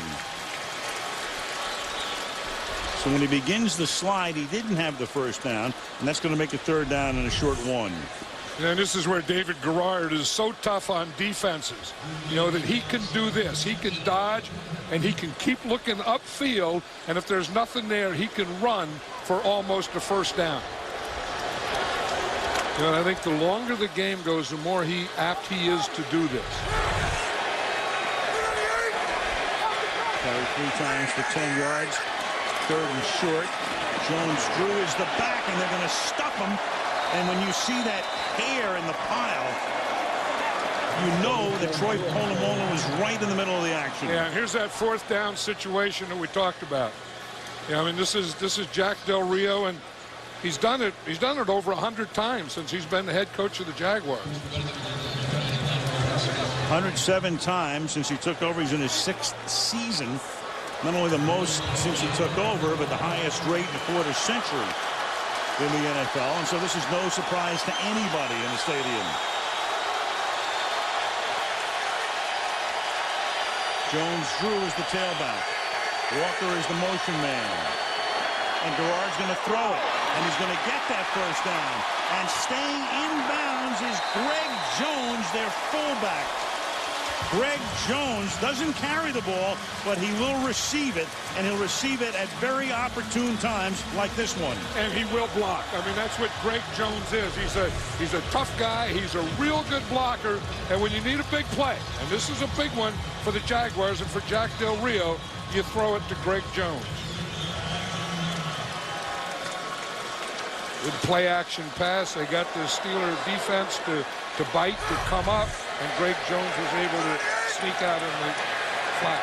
15 yards on 4th and 1, his 7th reception of the season. Now Garrard buying time, but he's going to get nearly slung down. He gets it away to Taylor, and Taylor will be stopped behind the line of scrimmage, but he did avoid what would have been a Lamar Woodley sack. And you just look at how strong that David Garrard is. I mean, we see it when he runs with it. But watch right here. I mean, having someone hanging on him and being able to still look downfield, throw the ball, and complete the pass. I saw a shot of him before the game, and he has the biggest, strongest, most powerful-looking calves that I remember seeing on a quarterback ever. If you had a calf contest, he would win it. 2nd and 10. Okay, fellas, okay, guys, all right, guys. That's a gain of 3 for Jones-Drew. There they are. That's what I'm talking about. I mean, when as a quarterback, if you put all the quarterbacks in the NFL in a contest and said, okay, we're gonna test who has the biggest calves, he's the guy. I'd take David Garrard, and that's why he's so tough to get to the ground, and that's why he's so tough to get on those 3rd down runs. And we have an injury timeout here with 4:47 to go in the 3rd.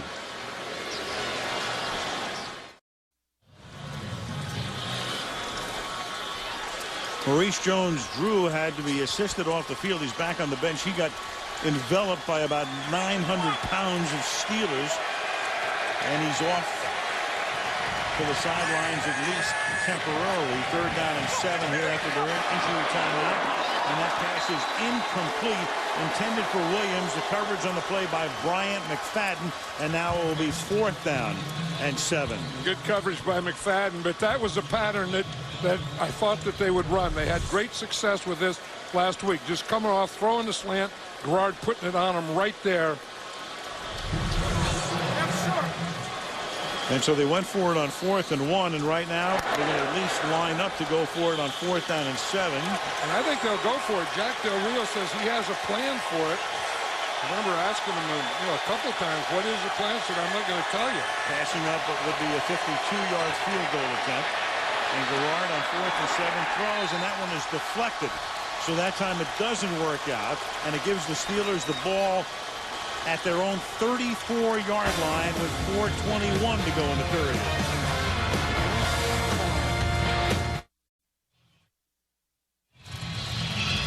Mike Tomlin spending some time with his defense, telling us yesterday, he said, I have to make time for personal visits as a head coach. You know, you're consumed by so many things. It's not like being on one side of the ball. The 34-yard line, they give it to Russell, and he is stopped for no gain. So he has to work out a schedule and spend some time with each of the units when he can. Right, because you're always going to have part of your team on the field, so you can't just ignore that. But you also have to have some time to visit with your offense and your defense when they're on the sideline, and that's what he said the biggest thing that he's learned in his 2nd year as a head coach.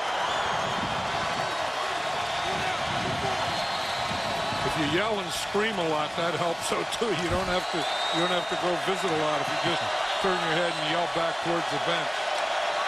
2nd and 10 from the 34-yard line. Back it goes on a screen to Russell, but a very late developing play. Short gain. Here's Andrea. Well, Al, the 900-pounder Steelers that you said fell on Maurice Jones-Drew gave him a right ankle sprain. Now, he took the shoe off. He was walking around with it, sat back on the bench, and now they are heavily taping that ankle. They're calling his return questionable. Now, this ankle's been bothering him since the preseason. They had Orpheus Roy and Farrier and Kershke all on top of him, and Roy at 330. 3rd and 12 now after a loss of 2 on the screen.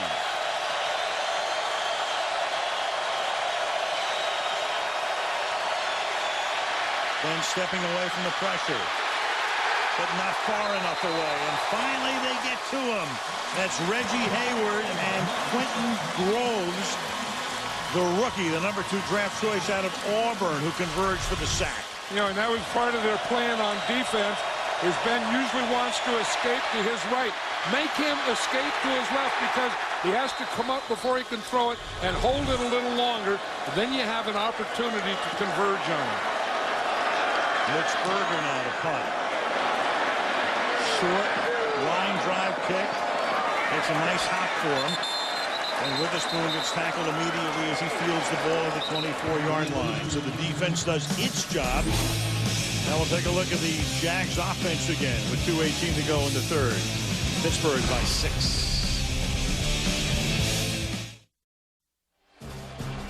Sunday Night Football being brought to you by Toyota and the Line of Scrimmage.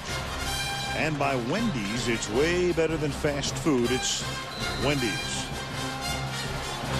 Doesn't it feel like Pittsburgh's ahead like 40-14? Well, one reason is they've gained 300 yards to 119 for Jacksonville as the Jaguars take over the 24-yard line, and Garrard throws, and that's caught for a gain of 9 by Mike Walker. Walker tonight has caught the ball 4 times for 57 yards. I think this is a pretty good plan now that Jacksonville has is instead of running on 1st down, running on 2nd down, you know, getting in 3rd and long, you know, throwing some on 1st down. I think there's probably a lot more throws there on running downs, a lot more throws there on 1st down. Checking out Marvell Smith, the offensive left tackle on the Pittsburgh bench. And they give it to Taylor. And Fred Taylor will pick up 2, but that's enough for a 1st down before he's tackled by the nose tackle, Chris Hoke. You know, and this wouldn't have been a bad down to throw on too. You know, to go play action pass. But watch Chris Hoke here. I mean, this is what a nose tackle is supposed to do. I mean, he just gets into his guy. They're zone blocking. He gets into the guard, knocks him back, gets off him, gets the penetration, makes the tackle. That's a perfect nose tackle play against a zone blocking offense. AC Hampton, of course, is their Pro Bowl nose tackle, missing his 2nd straight game. From the 35-yard line, Garrard stepping up and hitting Walker again. And Walker to the 34-yard line before Ike Taylor is able to run him down. So Walker has become his favorite target tonight. Garrard has hit him 5 times for 89 yards. That's good for 32. Yeah, you see Mike Walker here again, a good passing down. 1st down against the Steelers is a good passing down because they sell out. They really play tough on the run. Because of that, you can get these ins, these deep digs or in patterns in behind their linebackers that are up tight to stop the run. Now they're loosened up a little inside. Waning seconds of the quarter. Taylor tackled, no gain, line of scrimmage. Flag comes in. Orpheus Roy makes the hit. Ron Winter, what say you? Holding. Offense number 69. 10-yard penalty. Repeat 1st down. Khalif Barnes. Steelers say now you call the holding on him. Right. Not last January, huh? Right. And that was on the backside too. You know, they're trying to get some of that cutback running. The play wasn't to Barnes' side. The play was to the right, and Taylor just cut it back to the left. Barnes was just trying to collapse that backside. There goes Smith, Marvell Smith, going back on a cart. They wind the clock. That's the end of the quarter. We've played 3 in Jacksonville. The Pittsburgh Steelers leading the Jacksonville Jaguars 20-14. And NBC's Sunday Night Football continues after these messages from your local NBC station. Have come together once again to form the Bush Clinton Recovery Fund. You can help those affected by the hurricanes along the Gulf Coast by going to that site listed right there, BushClintonCoastalFund.org. Fourth quarter begins. Al Michaels with John Madden and Andrew Kramer. Maurice Jones-Drew is back in the game. It's 1st and 20. And this is Jones-Drew who makes the catch, and he gets spun down by Farrier just as he reaches the 39-yard line. That'll be a gain of 4. 2nd down and 16. His ankle now heavily taped. Because this is where they need Jones-Drew. You know, when they get in this area, they like to throw to him. And I saw him go in on 1st down, and I thought it would probably be a pass to Jones-Drew, and it was. It was a screen pass, and now I think somewhere on this drive, I could see them trying to get Jones-Drew deep. Ankle tape, Drew on the outside, tape from the shotgun. 2nd down and 16 for the Jaguars. Only a 3-man rush, and the pass is incomplete. So 3 coming, 8 back, and a flag thrown. Yeah, that's that shot on a defenseless receiver. Matt Jones wasn't even looking. He was just running down the field. He didn't see that thing coming at all. Tomlin saying the ball was tipped. I don't think it makes any difference. Unnecessary roughness, defense number 25. Yeah, that's Ryan 15-yard penalty. 1st down. Yeah, and a tipped ball wouldn't take unnecessary roughness off. And if you hit a guy who's just running down the field like this, watch him. So he's not even looking, and you come up and hit him helmet to helmet. You're not only going to get a penalty there, but I'll guarantee you you're going to be fined on Friday. After the tip by Townsend. I mean, a tip ball does not give a safety a free headshot. Mike Tomlin knows that too. So that was a 2nd and 16. It turns into a 1st down at the 24-yard line. Taylor is the running back. He blocks Farrier. And then the pass is caught by Mercedes Lewis. Touchdown for the Jaguar tight end. Unbelievable. The Jaguars kick a field goal, an extra point now, and they're at 21-20. This is amazing. I mean, the Steelers let him hang in there. Here's Mercedes Lewis. He's the tight end. He just comes and runs it deep in, hit him behind the linebackers in front of the safety. Good throw by David Garrard.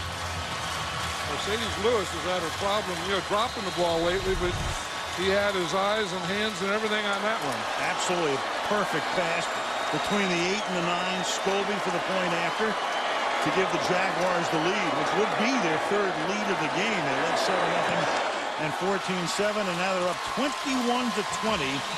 55 ticks into the 4th quarter.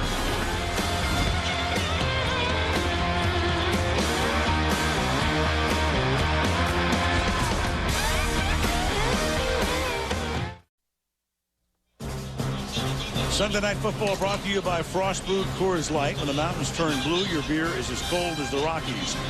By Campbell's Chunky, official soup and chili sponsor of the NFL. By the entirely new Audi A4, progress is beautiful. And by McDonald's. That is Clark's Fish Camp Seafood Restaurant, John. And you just saw them preparing fried alligator. What's that thing I just saw there? Was that prime rib? 3 pounds worth. Biggest piece of meat I've ever seen. Tyrone Carter. Flag down. Deep fried alligator, you need about 6 Johnny Walkers, but that's for another day. Going to return. Holding. Number 71 of the return team. 10-yard penalty. 1st down. Let's go back to the touchdown. You see Mercedes Lewis is number 89 there. He's a right tight end. He just goes up, and it's a zone defense. He gets behind the linebackers, runs it in right in front of the safety. But it was set up by this play. I mean, there's no excuse for that. I mean, the guy is not looking. He's defenseless, and giving him a shot like that was was a bad play for the Pittsburgh Steelers, but it was a big gain for the Jaguars. Trey Essex comes in to spell Marvell Smith at left tackle. Steelers will operate out of the gun, trailing by a point early fourth quarter. Ben, pressure to his right, and then hit as he tried to get it away, and he gets sacked again. That's Paul Spicer, number 95, who drives him to the turf. Now the Jaguar defense is really getting after him. You see, Spicer's going to come from this backside here. He just keeps working, knowing that Ben tries to keep the play alive. And if he's going to try and keep the play alive, and he's going to keep running on defense, you have to keep going the same way. 8-yard sack, 2nd and 18. 3 sacks tonight for the Jaguars, who came in with 5 in 4 games.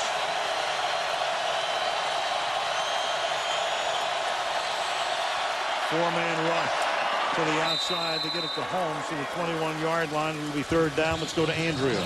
Yeah, well, on that sack, they beat Trey Essex, who is subbing for left tackle Marvell Smith. He's in the locker room with cramps. They're calling his return questionable. And, guys, it is very muggy down here. Even some of the players who are not good at getting any action are really sweating profusely. Humid, even though the temperature was only 73 at the start of the game with a pretty good breeze. 3rd and 7. The Steelers had it being shocking. It seemed like they had everything under control. They were beating the Jaguars every way, and then they're down by a point. They go 5 wide on 3rd down and 7. Dallas Baker is even in the game, 81. And Roethlisberger gets jostled and then throws it incomplete. Flag is thrown on the near side of the field at the 29-yard line. You know, the big thing now, the Jaguars have better coverage. And Roethlisberger has to hold the ball a little longer, and that's given the rushers more time to get there.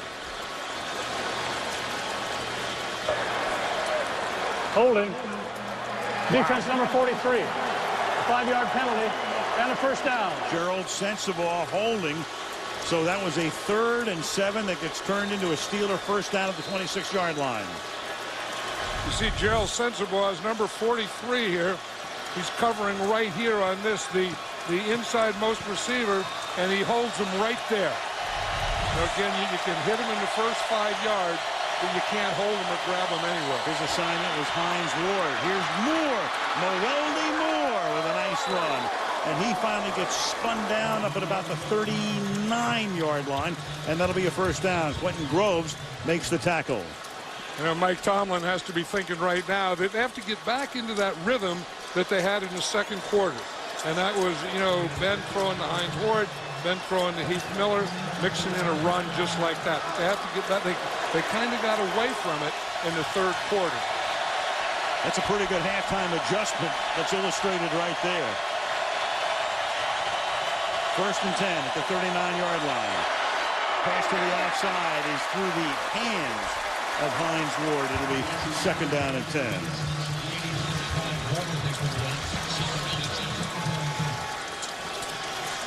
You know, you'd think that they would get worn down a little and the pass rush would kind of slow up, but it looks like the Jaguars is just the opposite. That, you know, they've been out there a long time tonight, but their pass rush seems to get more heated as the game goes.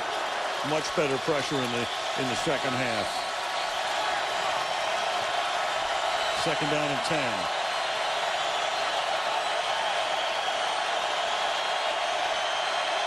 Play clock at 2. Over right guard. Moore takes it to the 41-yard line. 3rd and long. 3rd and 8 for Tomlin's team.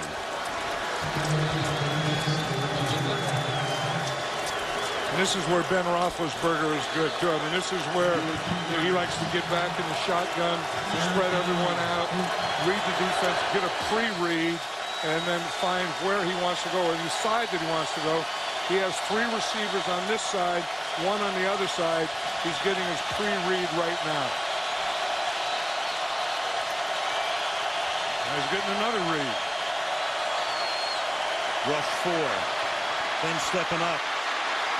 And Ben's going to get taken to the ground at the 44-yard line by a passel of Jaguars. First guy to hit him was Reggie Hayward, and that forces Pittsburgh to punt. This is where this Jaguar pass rush now is they're getting 3 or 4 guys there. I mean, they all converge on him, get him slowed up, and then boom, boom, boom, boom, just like that. 4 booms. Well, they got him turned every way but backwards. Tough 3-yard gain. Fair catch called for at the 14-yard line by Brian Witherspoon. And the Jaguars take over at that spot with 10.5 minutes to play in the 4th quarter. In Jacksonville, the Jaguars leading the Steelers by a point.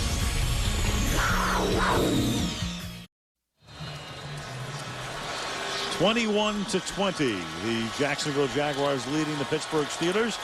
10.5 minutes to go in the 4th quarter. David Garrard leads his team up to the 14-yard line. Running back is Taylor. Here goes Fred. Gain of 4. You know, Jack Del Rio made a major decision. I mean, it's a job-costing decision if it doesn't work. Last year, end of training camp, he made Garrard his starter. There is Byron Leftwich, who had been the starter here for years. And not only did Garrard get the job, Leftwich left, went to Atlanta, was out of football after last season. Pittsburgh picks him up now. There he is on the right on top, backing up Ben Roethlisberger. But the fortunes of a lot of guys changed on that one afternoon as Taylor gets stopped for no gain. And John, as we say, when a coach goes to his owner, and he went straight to Wayne Weaver and he said, I want to make this move. I have to have your blessing. And Weaver gave it to him. If it works, fantastic. He got his extension. If it doesn't work, you're probably looking for a job. Yeah, he would have been. I mean, that was the situation. He said, I'm going to go with David Garrard, and he had no backup plan. It was either going to be Garrard or he was going to fail, and he pushed all his chips in, put them all in David Garrard. And as you said, you got a contract extension, and Garrard got a contract extension. A guy who goes to 4th down as much as he does go all in a lot. 3rd and 7 from the 17. Garrard to the outside, that's complete, but not a first down. Jones-Drew flagged down. It may be a first down now. It could be, because that was James Harrison who came in and may have gotten there late. Here's Ron Winter through the flag. Personal foul, roughing the passer. Defense, 15-yard penalty, and a first down. Well, I'll tell you, that's been the story of the game tonight, those personal fouls. Yeah, and they've been after 3rd down plays, too, you know, where you would be getting off the field, and you see James Harrison. That was pretty close there. And that was very close. He's coming, and he hits Garrard just as the ball gets out of there. That's about as close as you can get. Maybe in the area of ticky-tacky. I agree, because, I mean, they let that go 80% of the time. Yeah, because it wasn't to the knees and it wasn't to the head, so it wasn't an unsportsmanlike type of deal. Jones-Drew is in the game. From the 37, they fake it to him. He can't get out into the pattern, and Garrard's under pressure, and they're going to get him.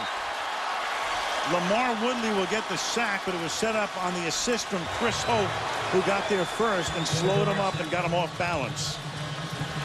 Yeah, it's one thing about Chris Hope. He's one of those guys that, you know, has a motor that goes 110 miles an hour. You see him here in the middle as a nose tackle. He starts to get penetration there. He gets just enough of Garrard's legs to spin him around so that Woodley can get there.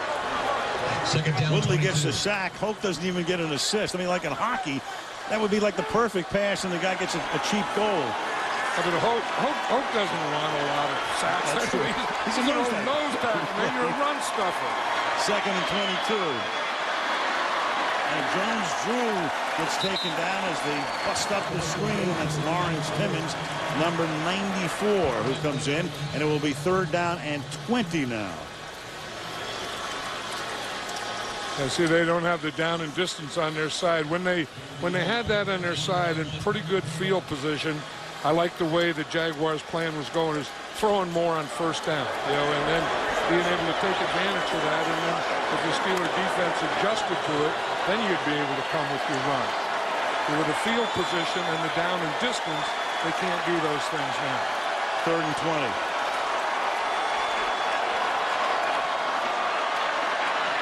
they rush only 3. 8 back, pass caught. Big gain, but not enough. Walker makes the catch. They gave him enough cushion underneath. Clark and McFadden make the tackle, and now it's going to be 4th down. It was still a good play by Garrard there because they did pick up about 15 yards of field position. Come up 2 yards shy of the 1st down. Woodley Moore goes back to receive this kick. Adam Podlish to send it skyward. 6:40 to go in regulation. He angles it and into the end zone. And now you got a little fracas breaking out at the 14-yard line, but no flags. 6.5 to go in a 1-point game with the Jaguars leading the Steelers in Jacksonville.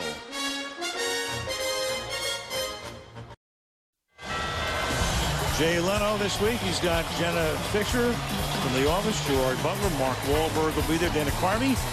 Terry Bradshaw will be along with Jay this week. Tonight show with Jay Leno. Terry Bradshaw speaking of the Pittsburgh Steelers as they take over at the 20-yard line. Down by a point, 6:33 to go in the 4th.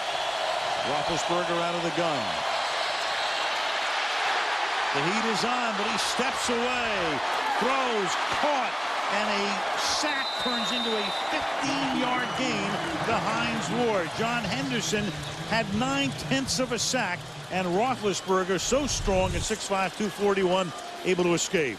But watch what he does. He kind of bends over there like he's going down, and then he spins right out of it.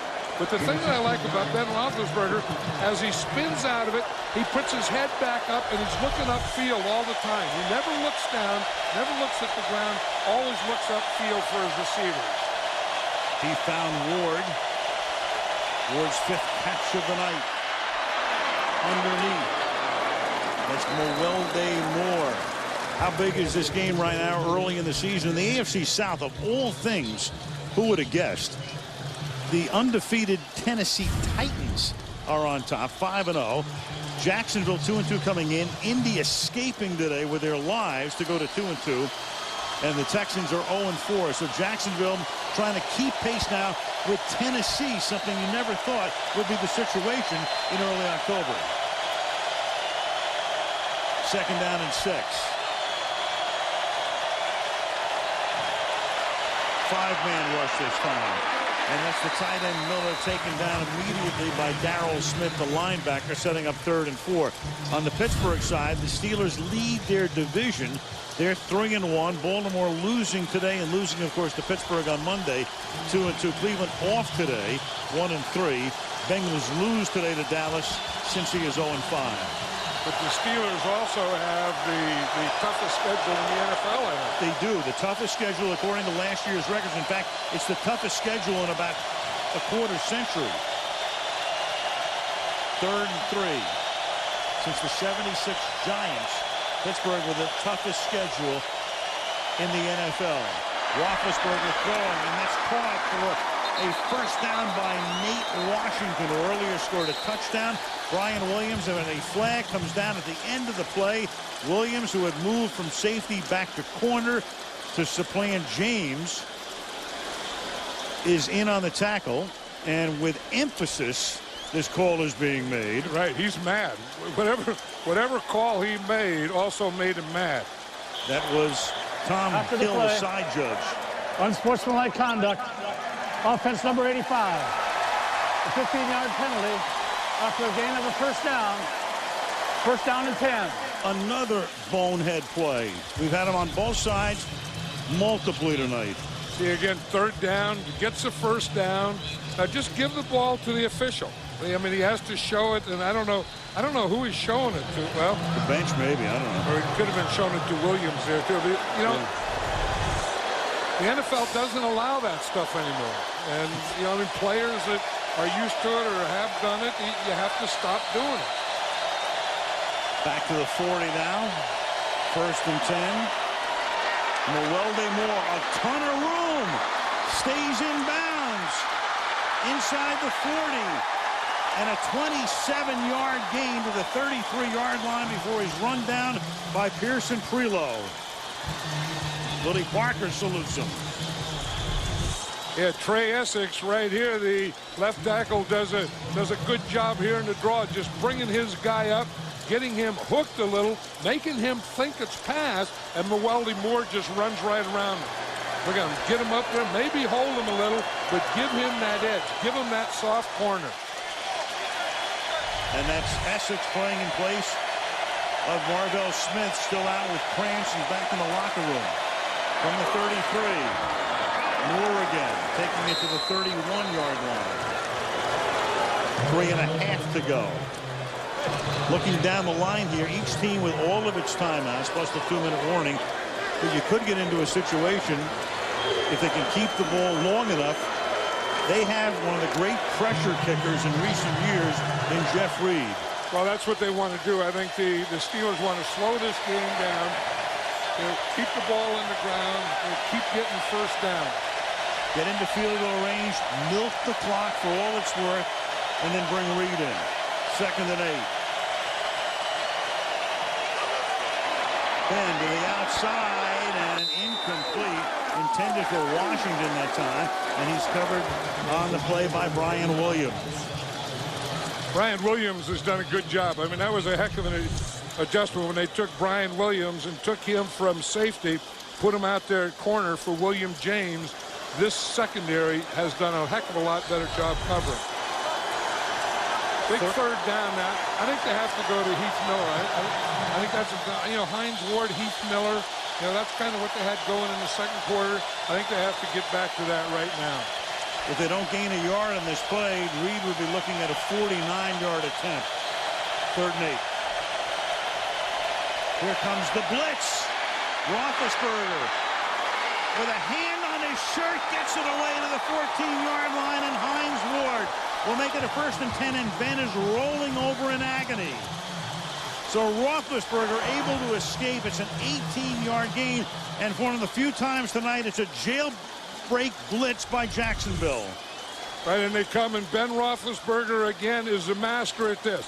Stepping up, running through something, being so strong. He doesn't always have to have his feet set properly and just make a throw like this to a receiver like Hines Ward. That's Pittsburgh Steelers football. 300-yard night for him. And they're going to let the clock tick all the way down. Ben needs a break here. So they're going to let the clock tick all the way down to 2:07. If nothing else, remember, if he takes himself out of the game, he has to come out for at least one play. He didn't want to do that. 2:07 to play. A lot of stuff going on with Roethlisberger. When he was getting up, he put no pressure on the right arm or right shoulder as he got slung to the turf, completed it, and then let all of the time go off of the clock before they took a timeout with 2:07, just to buy him some time here. As he started to roll to the right to get up, couldn't do it, and had to go back and roll to his left. 2:07 on 1st down. The clock will stop at the 2-minute warning. And this is Russell. They're already clearly well within field goal range. And that takes us, unless Jacksonville took a timeout, which they could have done before the 2-minute warning. Timeout. Jacksonville. And they did. They're first. This will be a 30-second timeout. Please reset the game clock to 2:02. Right, that's the important thing right there, because either way, at least it buys them a couple of extra seconds. Now you're going to get the clock stopped at the 2-minute warning. Clearly, Roethlisberger favoring his right arm and or shoulder as he goes over things with Bruce Arians. But right now, timeout taken by Jacksonville. They have 2 left. It'll stop at the 2-minute warning. Then they can take another one. And at worst, Pittsburgh looking for a Reed field goal. Right, and with Ben's shoulder, with this situation, with the timeouts, with the clock, everything he just went over, this has to be a running play.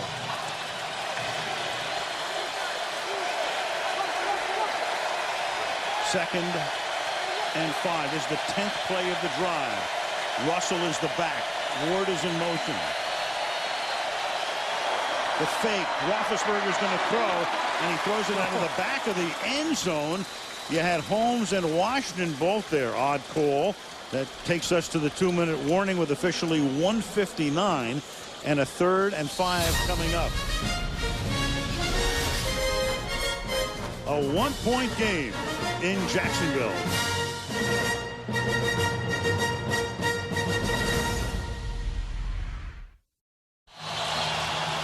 And back we come now to Jacksonville. The Jaguars have 2 timeouts. Roethlisberger, clearly a chip shot field goal here for Reed, but they'd love to get into the end zone to put Jacksonville in a position where they couldn't win the game with a field goal, because they have a great one too in Josh Scobie.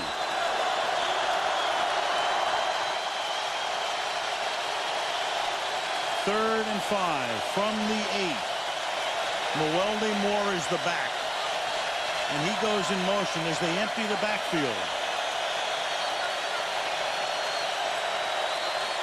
And Ben throwing a fade for Ward, and the touchdown. He got position behind Williams and into the end zone.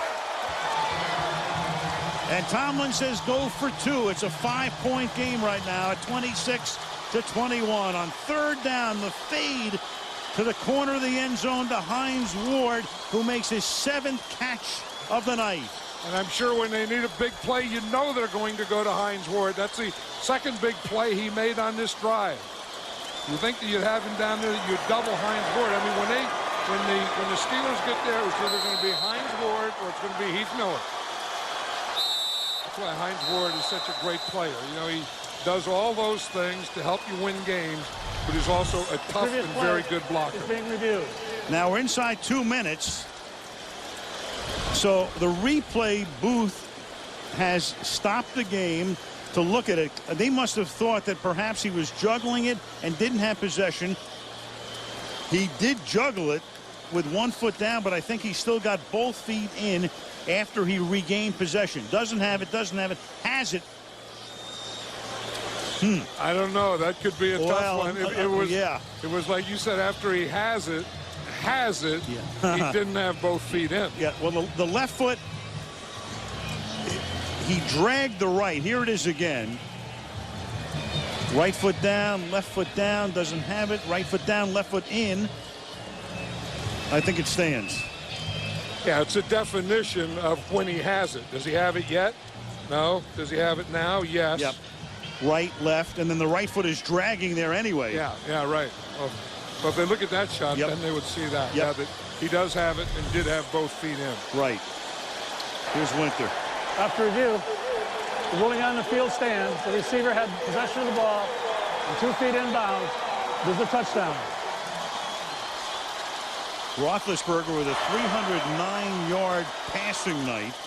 First time he's been over 300 since November of 06. What a clutch player, both Ben Roethlisberger and Hines Ward. You just had the feeling that they had to get back to Heath Miller and Hines Ward, and in this 4th quarter, they did, and that put them ahead.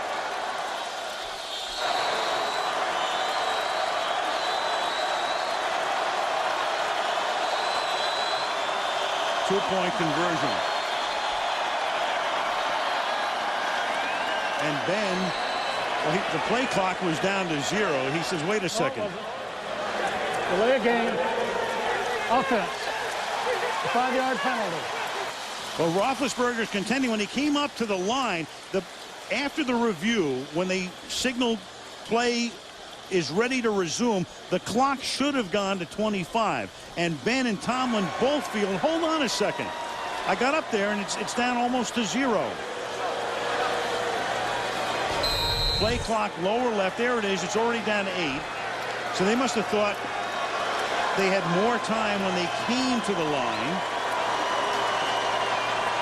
And then Ben tried to signal for a timeout and couldn't get it. So the 2-point conversion now goes back to the 7-yard line. In this situation, this is not that important. Jacksonville still is going to need a touchdown regardless of whether they convert or not. And they don't convert. So it's a 5-point game, and they still have to get a touchdown, and they have 2 timeouts remaining. Forget Robert Downey Jr. if they ever redo Iron Man. I'm putting Roethlisberger in the sequel. I'll tell you, he's been amazing. We talked about his not practicing all week and that shoulder. I mean, you can just see it, and you wonder how he can even hold his right arm up, and he comes out and plays like this. It's amazing. You know, I guess there are some people who think, oh, he over-dramatizes it. No. Well, you see the way he gets hit. He gets smacked around. We talked about it tonight. He gets hit more than any quarterback in the league. He's able to escape. He's able to do what he does. The separated AC joint. His hand was so swollen last week he couldn't shake hands with people. Didn't throw a pass in practice all week. Has a 300-yard night. I know drama, and Ben ain't drama.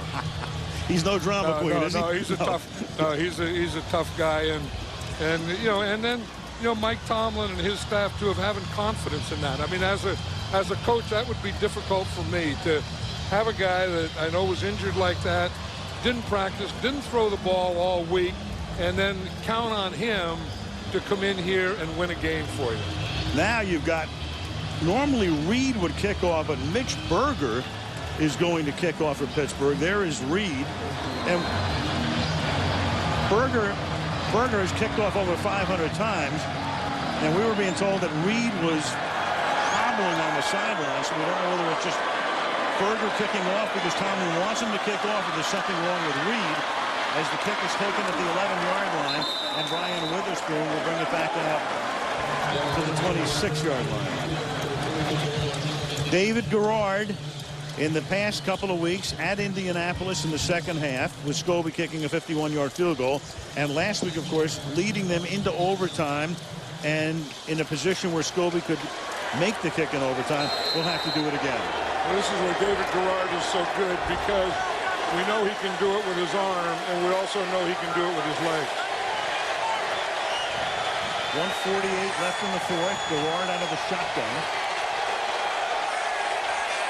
6 men up on the line for Pittsburgh. They rush 5. Garrard throws over the middle. Pass is incomplete. Intended for Mike Walker, who's caught 6 balls tonight. We're down to 1:43. The Jags with 2 timeouts. Right, and the Steelers are playing their nickel defense, which means that they have 2 defensive linemen in there, 4 linebackers, 5 defensive backs. This is why they always like to have so many linebackers, because in these situations, their linebackers become defensive linemen or pass rushers. 2nd and 10.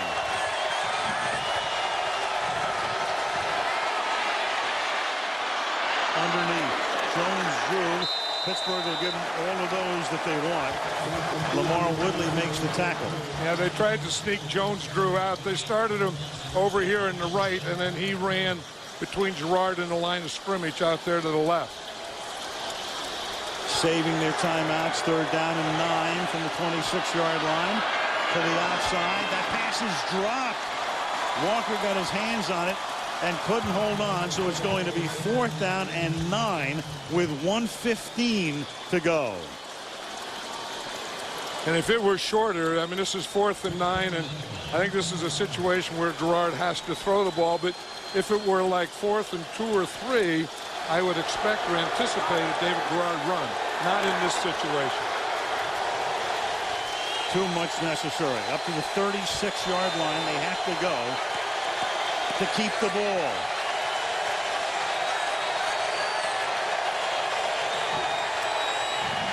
Pressure up the middle, but good protection. And the pass is caught, and getting the first down is Jones. Townsend had his arms around him, and Matt Jones is able to lean forward and get the first down, and we tick down under a minute.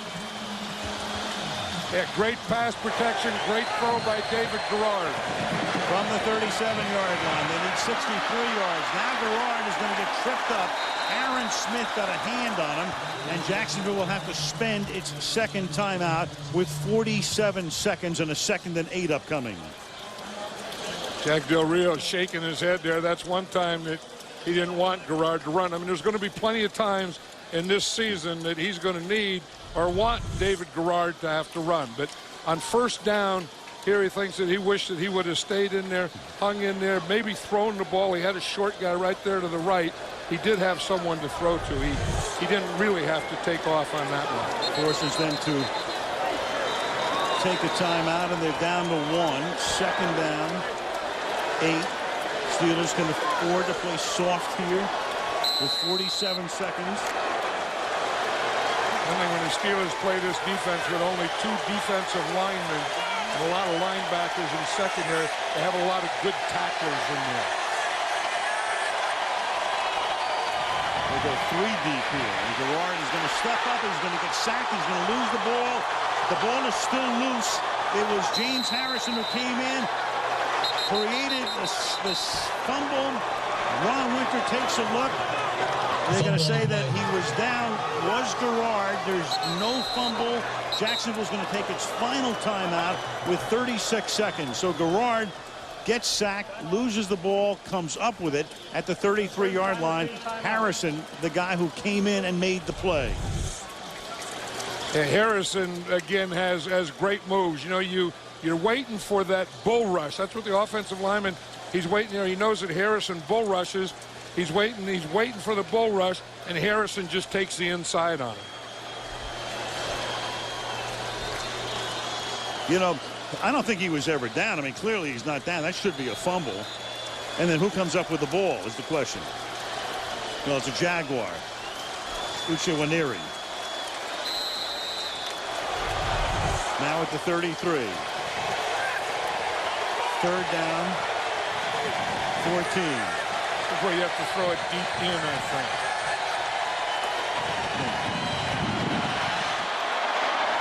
That pass incomplete, intended for Jones, and they're down a 4th down with 30 seconds and no timeouts. McFadden with the coverage. Again, I think when the Steelers play these deep zones, that you can hit something in the middle. You know, they're going to, try and, force you to the inside so that you can't get out of bounds. And on 4th down, you probably have to take that. You have to take this right here, this middle of the field right here. Have to get to the 47-yard line. And Garrard came forward and lost the ball, and Aaron Smith deflected it. So Garrard with the arm coming forward. Aaron Smith was able to deflect it. They can wave the terrible towels in Jacksonville and enjoy their trip back home, because the Pittsburgh Steelers are going to get out of here with a victory. One thing, as I said, they only have 2 defensive linemen in there, but Harrison is coming from that backside, and you can just see Aaron Smith getting the pressure up the middle. Like Aaron Smith just getting in that lane, taking the lane away from him, getting his left hand up, knocking the ball down, and exciting the heck out of Mike Tomlin. 1 kneel down away from a win. So Jacksonville tonight, no rushing game. Pittsburgh tonight, as you've got Troy Polamalu playing goalie here. Roethlisberger 309 yards, and while nobody was looking, Mewelde Moore gained 99 yards on the ground tonight. Well, you just knew it's the Pittsburgh Steelers, and they're not going to go into a football game and not run the ball. Nate Washington career highs in catches and yards. Big early touchdown, and the Pittsburgh Steelers go to 4-1. The Jaguars drop to 2-3. Tennessee leading the Jaguars now by 3, and they've already beaten them once in the AFC South, as the Pittsburgh Steelers win it by a score of 26-21. Aerial coverage tonight was brought to you by Gillette Body Wash. Coming up next will be the Wendy's post-game report. Horse Trailer Player of the Game. Andrea will interview one of the game stars. Bob and Chris from New York with a fast forward as we look ahead to Week 6. That's coming right up. To the Wendy's post-game report. Here now, Al Michaels. Real good game tonight in Jacksonville. Steelers win it by a score of 26-21 after the Jags had taken a 21-20 lead. Ben Roethlisberger fighting through shoulder and hand ailments this year. The great escape here. Huge play. Finds Hines Ward. Once again, another escape right here. A huge conversion. Hines Ward. Back he goes. Fade. Hines Ward. Touchdown. Huge night for Roethlisberger, 309 yards. They're all the Bears from last week with the goal line stand, and there's Ben by himself. He had half a trailer in Week 2, so 1.5 trailers this season for Ben Roethlisberger, who's down on the field with Andrea. Ben Ben, your first 300-yard passing game since November of 2006, but how did you manage to do it with the shoulder? Especially, we saw you go down with just wincing in pain on that third down play. Well, you know what? It's there's a lot of guys. I'm not the only one that's hurt out here. There's a lot of guys that, and we knew it coming in. It was going to be a heavyweight fight, and it was that. And there's a lot of banged-up guys. We got to check on a lot of people, so I'm not the only one, so I can't say anything about mine. No, it's certainly Alan John just can't stop talking about, how strong you've been to persevere with this kind of a game, especially having a running back by committee that you have out there. How did you manage with the 3 touchdowns? Well, I'll tell you what, we early on we went to the no-huddle. The no-huddle was good for us. Got to give our guys a lot of credit because we did a no-huddle without using any cadence. So that's really a big credit to the line, the receivers, tight ends, running backs, and I'm really just proud of the way the guys played all night tonight. How did you manage to rebound from the Mathis 72-yard interception return for the touchdown? I'll tell you back. That's it's an unfortunate thing. Something like that happens when a guy slips, and it happens. And our defense did a good job of standing up, and I think it didn't feel like we got stopped at all that first half. So good rebound by everybody. How good of a time is your bye week coming now? I'll tell you what, we got a lot of guys beat up, myself included, and it's going to feel real good to get a little time off. All right, Ben, congratulations. First time to beat the Jaguars in 4 tries. Thanks very much. Thanks, Andrew. Yeah, great time for a bye week. Meanwhile, Jacksonville has to go to Denver next week. That's a tough one. Bob and Chris in New York. Fast forward to week 6 coming up after this.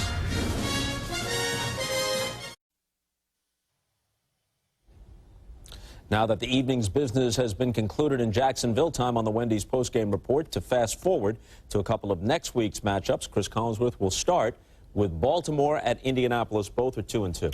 Yeah, and Indianapolis pulled one out today. It didn't look good, down 27-10, but it was Peyton Manning, as he often does, bringing them back thanks to a couple of turnovers by Sage Rosenfels. But this is a team that easily could be 0-4, as we've talked about. And on the other side, a Baltimore Ravens team that could very easily be undefeated because of the close games that they've been in. And I think for Baltimore, this is a great matchup. They run the football, and Indianapolis not so good at stopping the run, and the kind of defensive pressure they can put on the quarterback. It's going to be a long day for Peyton Manning. Dallas is at Arizona, where a lot of points figure to be scored. Yes, indeed. But for the Dallas Cowboys now, back-to-back games that they didn't really play very well. The Washington Redskins, they got beat at home a week ago. They struggled today against the Cincinnati Bengals. And if not for this big play by Terrell Owens, it may have ended up a loss there as well. And for the Arizona Cardinals, they're now 8-2 at home under Ken Wisenhunt. And this is a personal thing for the Cardinals because typically in Arizona, when the Cowboys come to town, there's about 10,000 Cardinal fans and about 70,000 Cowboys fans. And you wonder if that might be a little more blended this time. All right, we will find out come next Sunday. We'll also see you guys a week from tonight. Al? And you'll see us, Bob, from San Diego, and that's quite a game that we have as well because, I mean, the way the AFC has gone this year with, Brady obviously getting hurt on opening day and Indy getting off to a slow start. And now all of a sudden, the San Diego Chargers, who lost 2 heartbreakers the first 2 weeks, are 2-3. New England will stay out on the West Coast this week after beating San Francisco, train in Northern California, and then go to San Diego. And that's obviously a very big game for both teams. Yeah, for both of them. And I think, the things that you just talked about with the Patriots and with the Colts and with San Diego, they were the 3 best teams in the AFC. And then when they stumble, that opens up everything for everyone else. And I think that, we watch Pittsburgh tonight. I mean, Pittsburgh is one of the teams.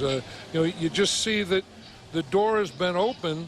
And if you're going to get some of these teams, you're Tennessee, maybe this is a year to get them. They're 5-0. Pittsburgh like in a bloodbath every week, but they right now are 4-1 in good position, obviously, in the AFC North. Jacksonville now 2-3 and 3 games back of Tennessee already. So next week to San Diego we go, the Chargers hosting the Patriots. For now, Al Michaels, John Madden, Andrea Kramer, our producer Fred Godelli, director Drew Esikoff, and our entire NBC Sports crew saying goodnight from Jacksonville, where the Steelers beat the Jaguars 26-21.